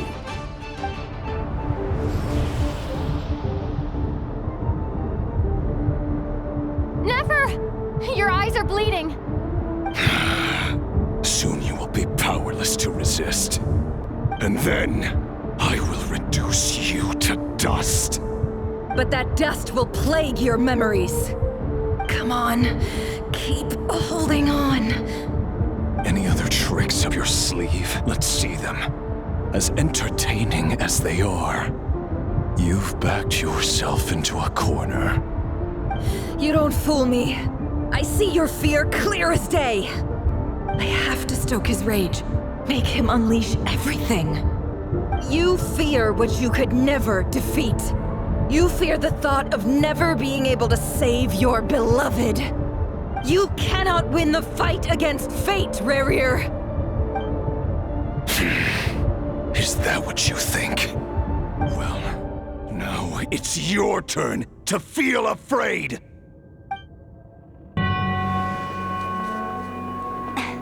You fear the sound of your own name? Is it us you hate? Or is it what you've become? Let's see what becomes of you!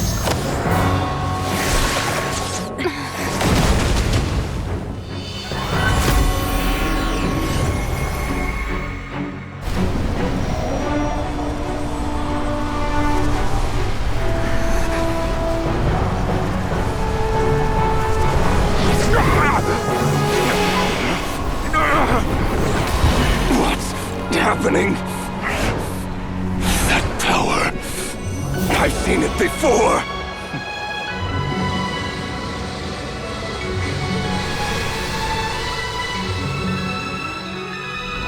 His power is on another level.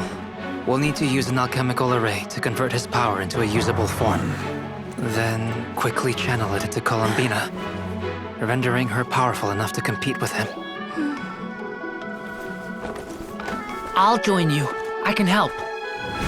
If I release enough abyssal energy into a confined space, it'll create a potential difference, allowing us to extract a huge amount of elemental energy. Next, I'll synchronize with everyone's minds using Pyro, then give you temporary access to their abilities and fields of view. But it won't last long. Can you see? Well enough. So, we have a student of Gold Rhine-Daughter in our midst. How about that?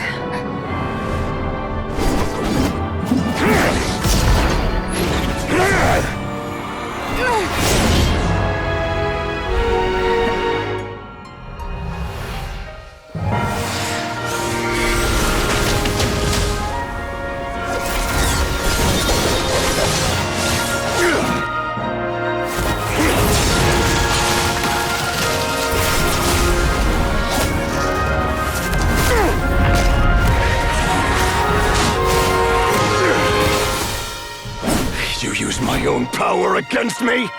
Just like how you stole Kuvaki. Look familiar?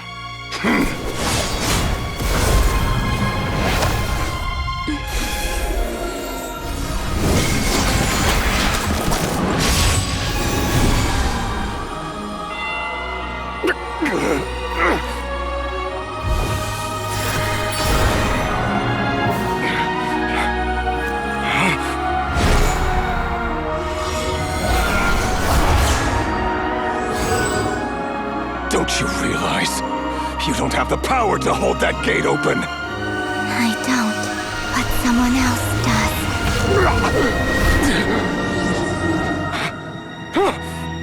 Goodbye, Rerir.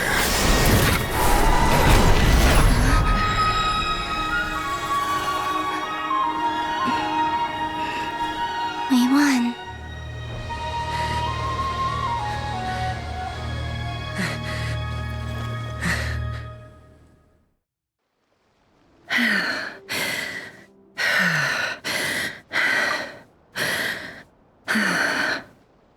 Nefer, how are your eyes? They're fine. Apart from the blindness, of course. It's not too late. Let me handle it.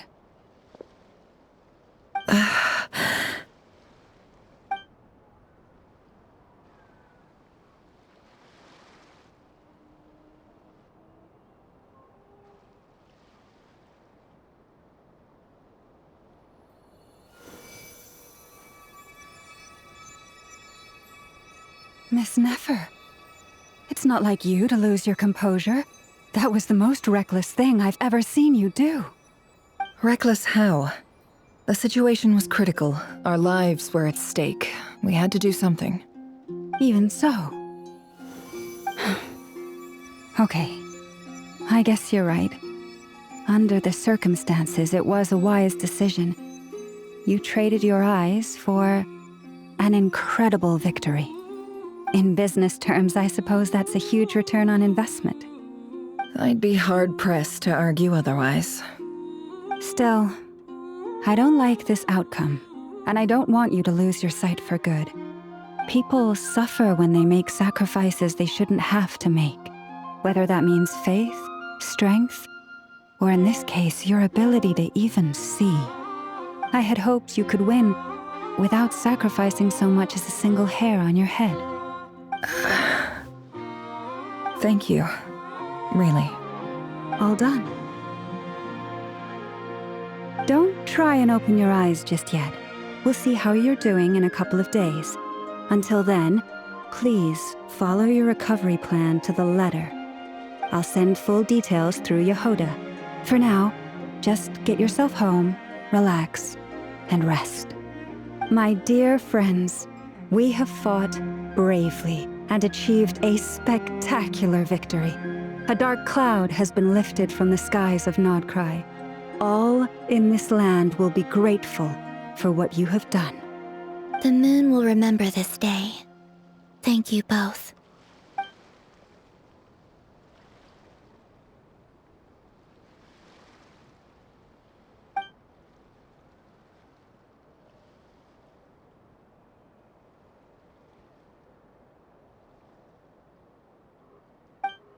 There's something I want to let you know. What is it? When Durin connected everyone's minds so I could access their powers, I also felt everything they felt. And since Nefer's eyes were injured, my eyes are hurting now too.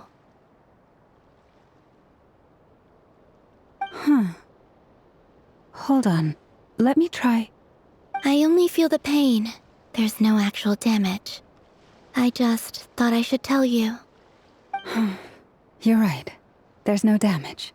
That's a relief. But I must say, I'm surprised to hear the Kutar share something like this with me.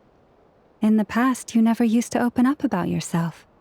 Things are a little different now from how they were. I'm learning to share how I truly feel with my friends. Friends? You have no idea how glad I am to hear that.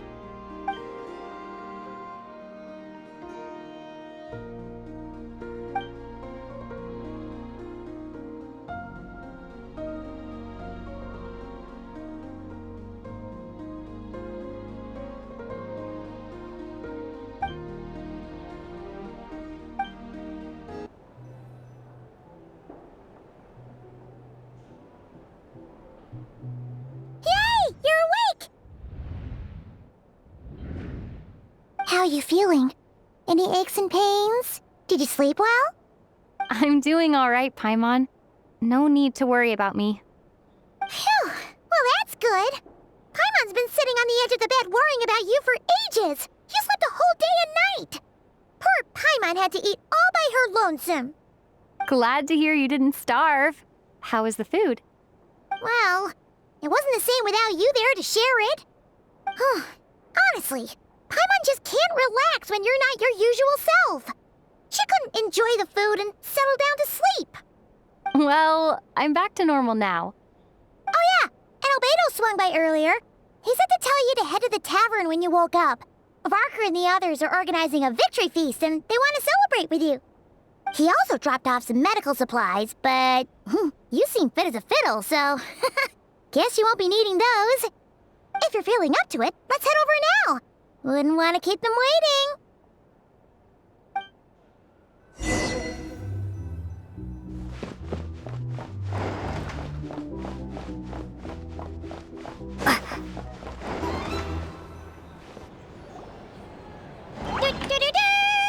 We're here! Traveler and Paimon! Perfect timing! We were literally just saying how there's no way we're holding this victory feast without you. any longer, and we would have postponed it till tomorrow. How are you feeling today? Much better, thanks. Don't worry about me. Relieved to hear it. If that changes, just let me know. Happy to check you over at any time. Yep, we're here for you. Anything you need, just let us know. Oh wait, where's Nefer? How are her eyes doing?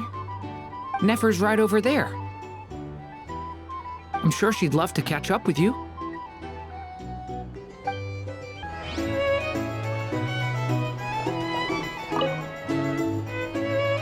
Hello, you.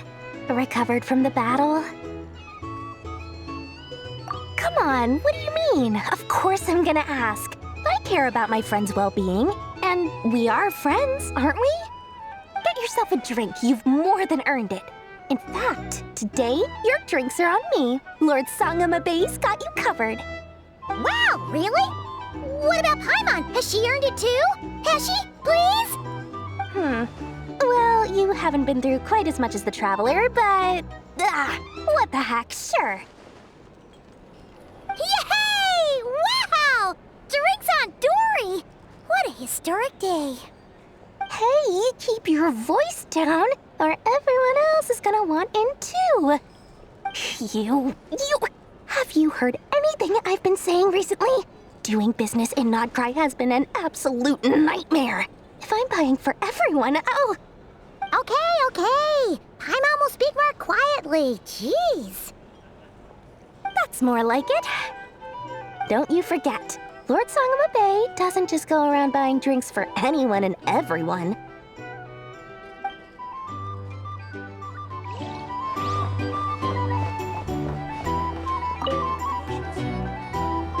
I thought of 1,000 ways to congratulate you, but now you're here, words are failing me. The honorary knight stuns them speechless once again. Well said. The honorary knight showed us all how it's done. The other knights tell me that Mondstadt was the first stop on your journey. All of us are truly delighted to count you as our friend. I'd like to thank you for supporting the Knights of Favonius, and also for helping us save Nodcry. Nonsense! Of course I'm gonna mention it. This is more than just business. It's a relationship. And there can be no relationship without showing gratitude where it's due.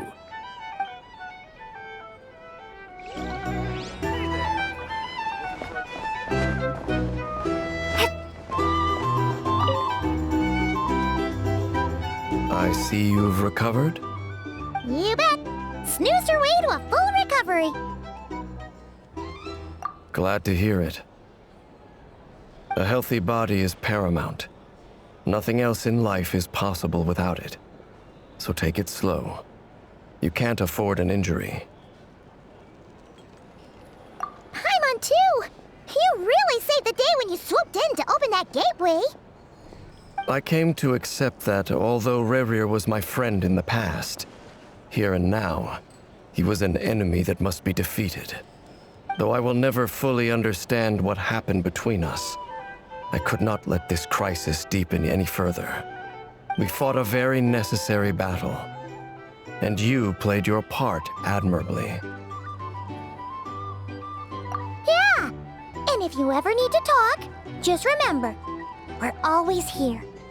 I'll do that.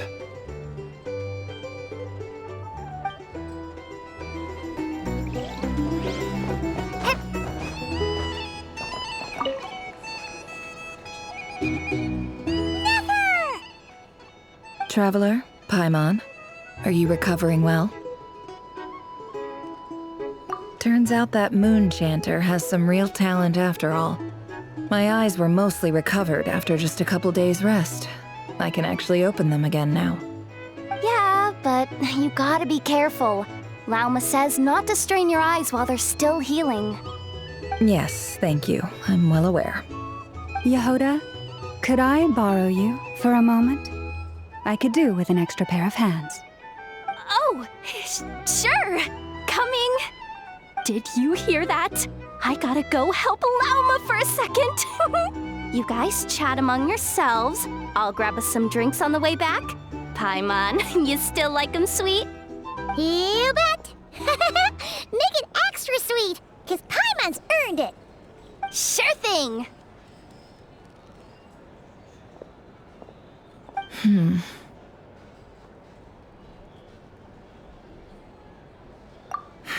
The Raker of Solnari. Kind of a snake, don't you think? No, definitely a snake. A poisonous one who spewed his venomous hatred everywhere. Anyone who seeks revenge out of hatred for other people has become a snake. That's something my dad used to say. Perhaps. I'm sure it sounds like a very wise and open-hearted perspective to your ears. But me? I think hatred is a perfectly justifiable emotion. What else is left when everything you depended on in life gets stripped away? Something's gotta fuel that drive to keep on living. If you're worried about me, you can nip that in the bud. I'm not someone who gets stuck in the past. It's just... I suddenly feel like I was wrong to call my father a liar. He was just a fool. That's why the Academia turned their back on him, and why the other tribes ganged up on him. Oh, Father. How much better things could have been if you were a skilled liar. Look at the Ibis King. Thoth is a fiendishly cunning liar. And yet, strangely, he feels more like a father to me than my real dad ever was. He's never brought it up, but I'd bet he feels the same way. Why else would he give me the power to perceive the truth, while at the same time training me in the art of deception?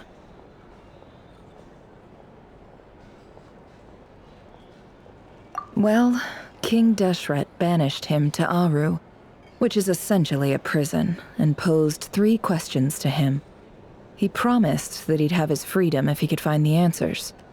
His response was to take on a physical form and approach me, hoping that I could become his envoy and search for one of the answers on his behalf. Did he really think I'd fall for that? He's stuck there. He can't make me return what he gave to me.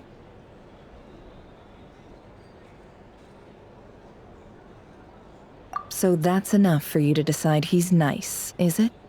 He's a prisoner, and he was scared. So he decided to perform some good deeds to win people's approval. He lives in fear because he's a deceiver. How is Rerir any different? You can't work as a spy your whole life and expect a happy ending. It's preposterous. Yet I can't say I don't understand it. Liars live in the darkness of their own making. But it's still human nature to want to go on living. They say that a liar's soul is the most worthless thing in the world. What do you think? Good. If you understand that, it means you're smart, and you see things objectively. If you ask me, the soul of a liar really is worth nothing, because all they care about is themselves. For example, when something good falls into my lap, I don't go sharing the news around. Stops other people trying to steal it from me.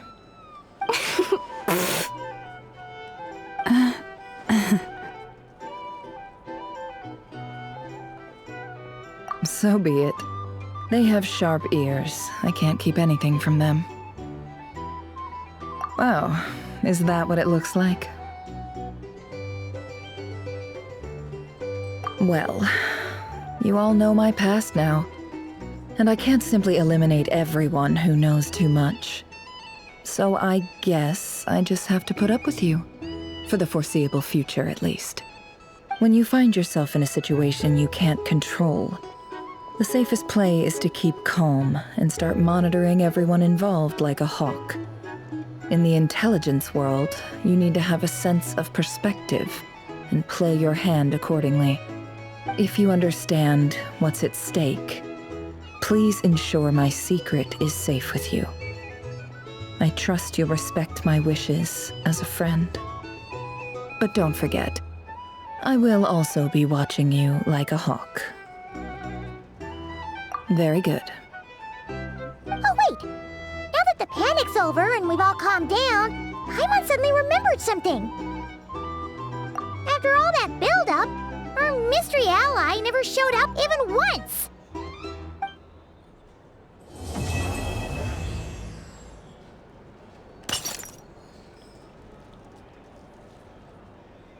Huh?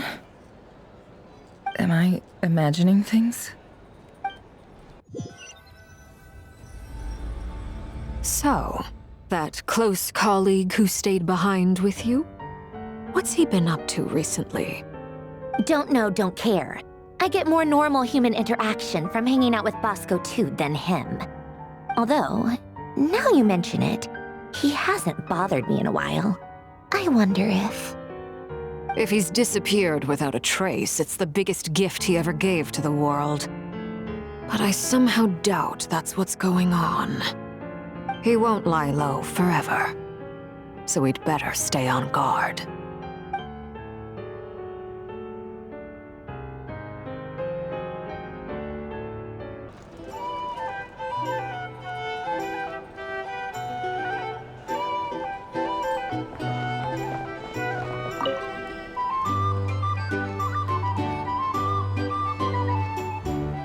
Ah, Lord Sangama Bay.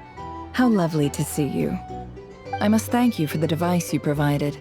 It was an enormous help. Would I be right in thinking that it was developed by the Academia?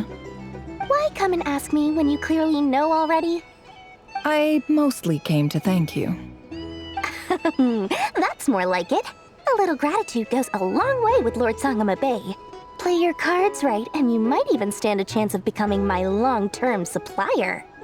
The chance to work with such a kind and charitable investor as yourself would be a great honor for the Curatorium. Huh? Charitable? Who said anything about charity? First time hearing about it. Let's see. The first plot of land you purchased in Nodcry, your desert interests, and... Stop! What do you think you're doing? Exposing my investment history! It's nothing to hide from. They're all perfectly legitimate investments. And some of the land you purchased was with the intent of building a sanctuary? Yes, I heard about that too. How did you... You're a curious case, Lord Sangama Bay. You don't like people finding out about your good deeds, do you? But I'm afraid no matter how hard you try to keep things under wraps, where there's a will, there's a way. You did it for Sumeru, didn't you? It was empty land that was gonna go to waste otherwise. I figured if I built something there, it might at least get some use in an emergency. Disasters are capricious things. They strike without any warning. I've lost family to a disaster before, and I don't want to lose any friends or business partners if I can help it. My elder sister used to dream of finding a sanctuary. Somewhere with plenty of food, water, and medicine. Where everyone could live happy lives. It was something I looked into, but after discussing things with the Dendro Archon, I decided on a more effective strategy. The tech people handled the tech, and Moneybags provided the Mora. It just made the most sense. It's a pity that so few people know the truth about you. Everyone says that you view everything in terms of Mora, and all you care about is growing your own wealth. So, what's the problem with that? Everyone wants to be rich. It's human nature. So yes, I love Mora, and it's nothing to be ashamed of. But surely you have dreams of your own beyond just making Mora. You don't get it, do you? My dream is to invest in other people's dreams. And, you know, make a nice little slice for myself along the way. Just thinking about it makes me happy. That sweet, sweet sound of Mora. Thank you. For the device? And the pendant. Oh, that. I was just returning a favor. Don't worry about it. Seems like we've both been away from home for a very long time. Yeah. So long that I barely remember what my family even looked like. That would be your mother, father, and sister? Yeah, though it's been years since my sister passed away. It's not like I want to forget them, obviously, but memory can be even more ruthless than the most calculating business person. Beyond a certain point, if something isn't helping you, it just gets rid of it. My sister can't help me now. Slowly but surely, her face is fading from my mind's eye. It's become a vague impression. Not everything will fade. When loved ones pass away, the beautiful memories are the ones that last the longest. Yeah, that's true. If you ask me, that's the one silver lining in all of it. Well, that, plus, I'm sure that life is much better now than it was back then. Oh, absolutely. I have tons of Mora, a big beautiful house, business is booming, and I'm as happy as can be. You've got a lot going for you too. Boss of the Curatorium of Secrets? I'm sure there's plenty of Mora to be made in that line of work. I appreciate the vote of confidence.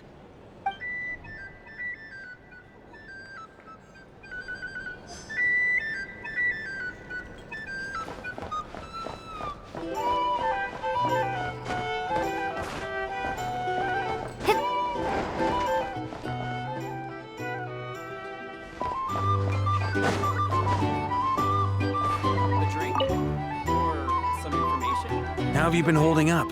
Any adverse reactions? If you start to take a turn for the worse, make sure you tell me right away. You don't need to worry about me, Grandmaster. I'm fine. I mean, I barely did anything, so...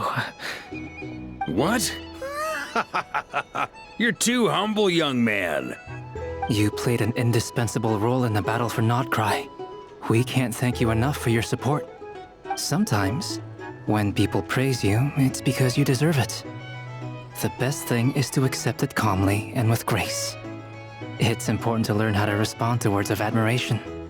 Let's do a quick demonstration. Albedo, that was an incredible feat of alchemy. The pressure was on, but you worked flawlessly at lightning speed to get the job done. Thank you. I can't take all the credit, though. Durin played a big part in forming the alchemical array. See? Did you catch that? A masterclass in how to take a compliment. Okay, yeah. I did work pretty hard to help prepare for the battle. No point denying that. Hey, you guys! Hey, look who's bounced back. Looking good, Traveler. Seems like you've recovered. You won't need to take any more medication. Can I get you a drink? Huh? You know how to order at a bar now? You've sure learned a lot recently. Handling a drinks order is ridiculously simple compared to alchemy. Don't worry, I'll blend into society yet. Paimon believes it! You're clearly a fast learner, just like your brother. To be totally honest though, Paimon didn't quite follow all the details when you first explained the plan to us. Don't worry, that's completely understandable. Unless you're a student of alchemy, it's hard to grasp the principle and how the process works. To put it in the simplest terms, we saw how our enemy stole the power of Kuvaki. And that gave us the idea of stealing his power to turn it against him. When facing an enemy you have no hope of defeating, it's best not to engage them in battle. So, instead of looking for a way to overpower him, we decided to help Columbina get strong enough to at least stand up to him in a fight. For this to work, we had to analyze his modes of attack, confirm who his main target was, and make sure that he wouldn't go beyond the range of the alchemical array. For added security, we prepared a total of 4 arrays. But to mitigate the impact of the battle, we identified one location in particular as the ideal spot, which is where the confrontation took place. The alchemical array absorbed his abyssal power. Then Durin processed it to render it usable by Columbina. That power enabled her to do what would otherwise have been nigh on impossible. What surprised me was that Dainsleif actually agreed to join us. Given his history with Rerir, he had every right to sit this one out. But we're extremely grateful for the decision he made. It must have been a painful choice to make. But I'm sure that making a decision was far better for him than staying in limbo. Absolutely. He was torn between two paths, but in the end, he made his choice and stuck to it resolutely. He doesn't strike me as the sort of person who'd stay trapped in limbo for long. Anyway, however you cut it, everyone gave a stellar performance. And now, it's time to kick back and celebrate.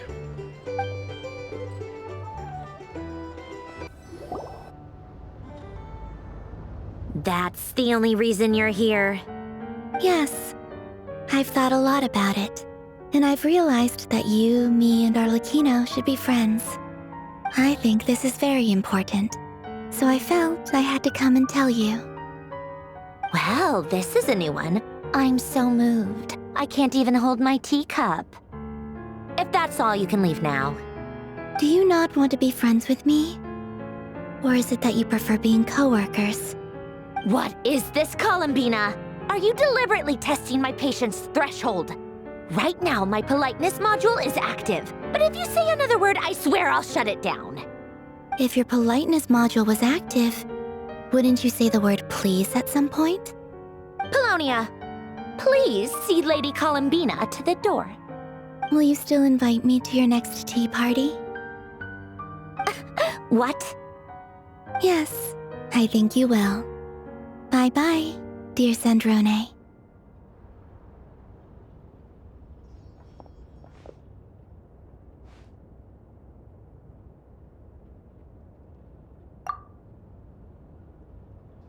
Last time, the Wild Hunt escorted you out.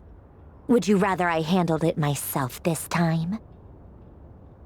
We just wanted to, see how you were doing now that it's all over. Why? Out of concern for my safety? I hope you didn't seriously think that the Rayhir of Solnari would be able to lay so much as a finger upon me, given how prepared I was. Mostly because you kinda helped us out, so we just wanted to check you were okay. Looks like all your robots are fixed, huh?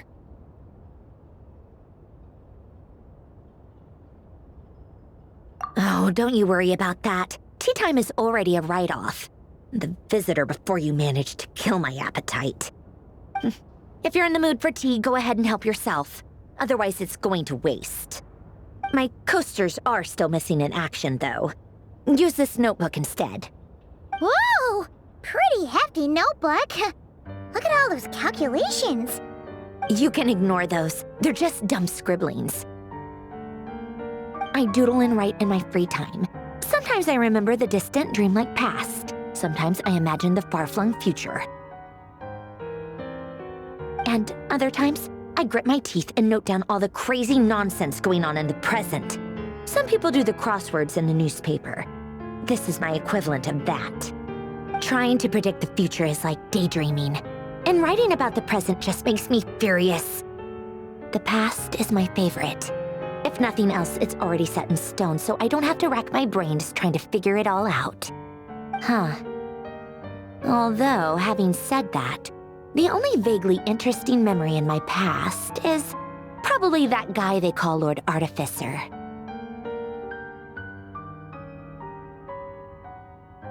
Who else? Pretty much all the mecha and Fontaine are his personal handiwork. Wait, are you saying you know him? Like, personally? As a friend? I mean, I guess we were friendly enough.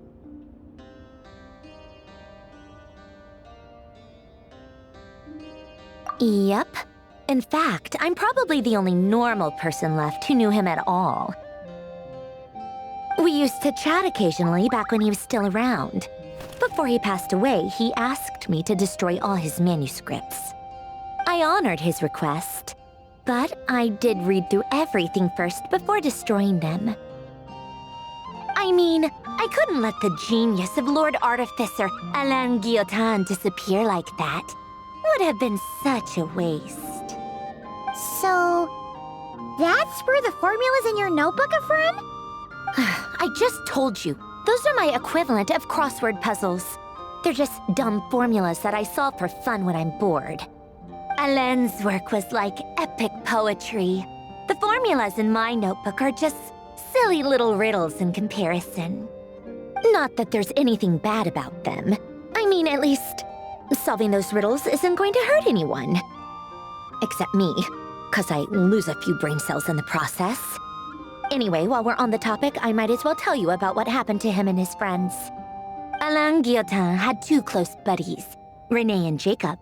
They spent their childhood years together in the Narzissenkreuz Institute. They were all quite competitive, so there was some rivalry between them, but it was a friendly rivalry.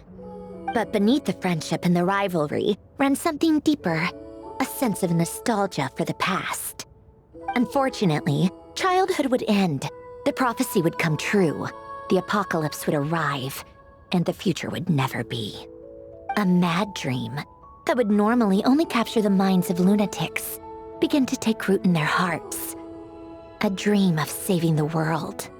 And if René and Alain had been people of lesser wits, that dream would probably have ended up as something for them to joke about in their older years.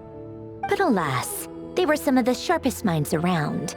They nurtured that dream with the full power of their intellect, and it grew into something that ate away at their souls. The first of them to fall under its spell was René. Against Alain's wishes, he persisted in experimenting on a mutual friend of theirs to try and save their life. Alain did not approve and parted ways with René. It's complicated. Alain wanted to believe that René only did what he did for the sake of their friendship. But when he told me about what happened, I could tell he still had some suspicions about René's motives. Perhaps the seed that would grow into a nightmare had already sprouted in René's mind. Even then, the next time they met, René's soul had been completely engulfed by the dream of salvation. His futile attempt to change the tide of fate only resulted in a wave that swallowed up the world, even before the apocalypse came. And although that wave died down eventually, I hear that it just recently came back with a vengeance. As I understand, René wanted to live out his dream of salvation once more. But I'm told that the attempted resurgence finally died out for good. At long last, René awoke from his deluded dream. Though of course by then it was far too late. What do you think of René? Do you admire his transcendent genius? His view that any price was worth paying to achieve the lofty goal of saving the world? Or do you despise him? Dismiss him as an evil madman who wrought havoc on the lives of everyone around him as he pursued his delusional dream? Same difference, really. Just a matter of perspective. Doesn't surprise me. You share one thing in common, after all. You both want to be the savior. The only difference is, your dream came true, and his, well, he wasn't the one who made it come true. I don't like fanatics who give up their whole lives for their ideology. Nor do I like fools who let their delusions take control. Maybe I could understand if René had just been an ordinary person. But he had a sage-like intellect, and still managed to get himself lost in the labyrinth of his own desires. Anyway, that's enough about René. Now, moving on to Alain Guillotin, the Lord Artificer. He managed to put a stop to the first storm whipped up by René. But after that, Alain lost his friends and family. To his credit, I suppose, the loss of his family and friends was purely a tragic accident. It's not like Alain sacrificed them for his cause or anything. After that, the only thing supporting his work was the same dream that had dragged his closest friend down to the abyss. But although the desire to save Fontaine drove him to found the Fontaine Research Institute, Alain continued to reject any form of transcendental knowledge or power. He was suspicious and fearful of it. having seen the way it had affected his closest friend. I think that formulas and machines derived solely from human intellect were the only thing that gave him a sense of spiritual comfort. Yet Alain's intellect was simply too great. It barely left him space to breathe in his lifetime. Once he realized that the end of his life was approaching, he finally accepted the truth. The Nazissenkreuz Institute needed someone, and a human being, to see its story through to the end. He quit working on his formulas, trading them in for the fairy tales that had played such a formative role in his childhood, but which he'd barely touched in his adult life. He told me that the director of the Nazissenkreuz Institute used to read those fairy tales to the children as bedtime stories. Apparently, they worked wonders at sending kids off to sleep. I think that all he wanted at that time in his life was to be able to sleep deeply without being plagued by depression. By that point, nothing else really mattered. At the very end, he laid down to rest in the ruins of the former Nazissenkreuz Institute orphanage, while the Fontaine Research Institute he had founded continued tirelessly with its work. Many years after that, tensions over competing dreams would once again cause a rift, this time between members of the Fontaine Research Institute. But the actions of those fools had nothing at all to do with Alain. And that is the story of two people from the Nazissenkreuz Institute who both wanted to save the world. One went all in on his fantasy of salvation without ever looking back, and ended up calmly sinking to the bottom of the deepest sea. The other sought desperately to burn bright in his life, even though he wasn't sure where he was going. I do sometimes wonder, why is it that people like them have such grand hopes of saving the world? Even the grandest tree starts as a tiny seed. So perhaps, for each of them, their mission to save the world began with a very simple desire: to save themselves. They were young children with friends and family who mattered to them, desires to explore the meaning of life, ambitions to have a successful career. They didn't want to see all of that taken away in one fell swoop. Or maybe they just wanted to find something to anchor themselves within the chaos, to stop them getting quietly swept away by the storms of life. But instead, the search for their own salvation took them down the rocky road laid out by fate. Do you think the desire to save oneself is enough of a justification to try and save the world? The way you said that sounded just like Alain. I asked him the same question back when he was in his prime, putting all of his energy into his work. He gave the exact same answer as you did. No elaboration, just a quick short answer before getting right back to his work. He was always that way.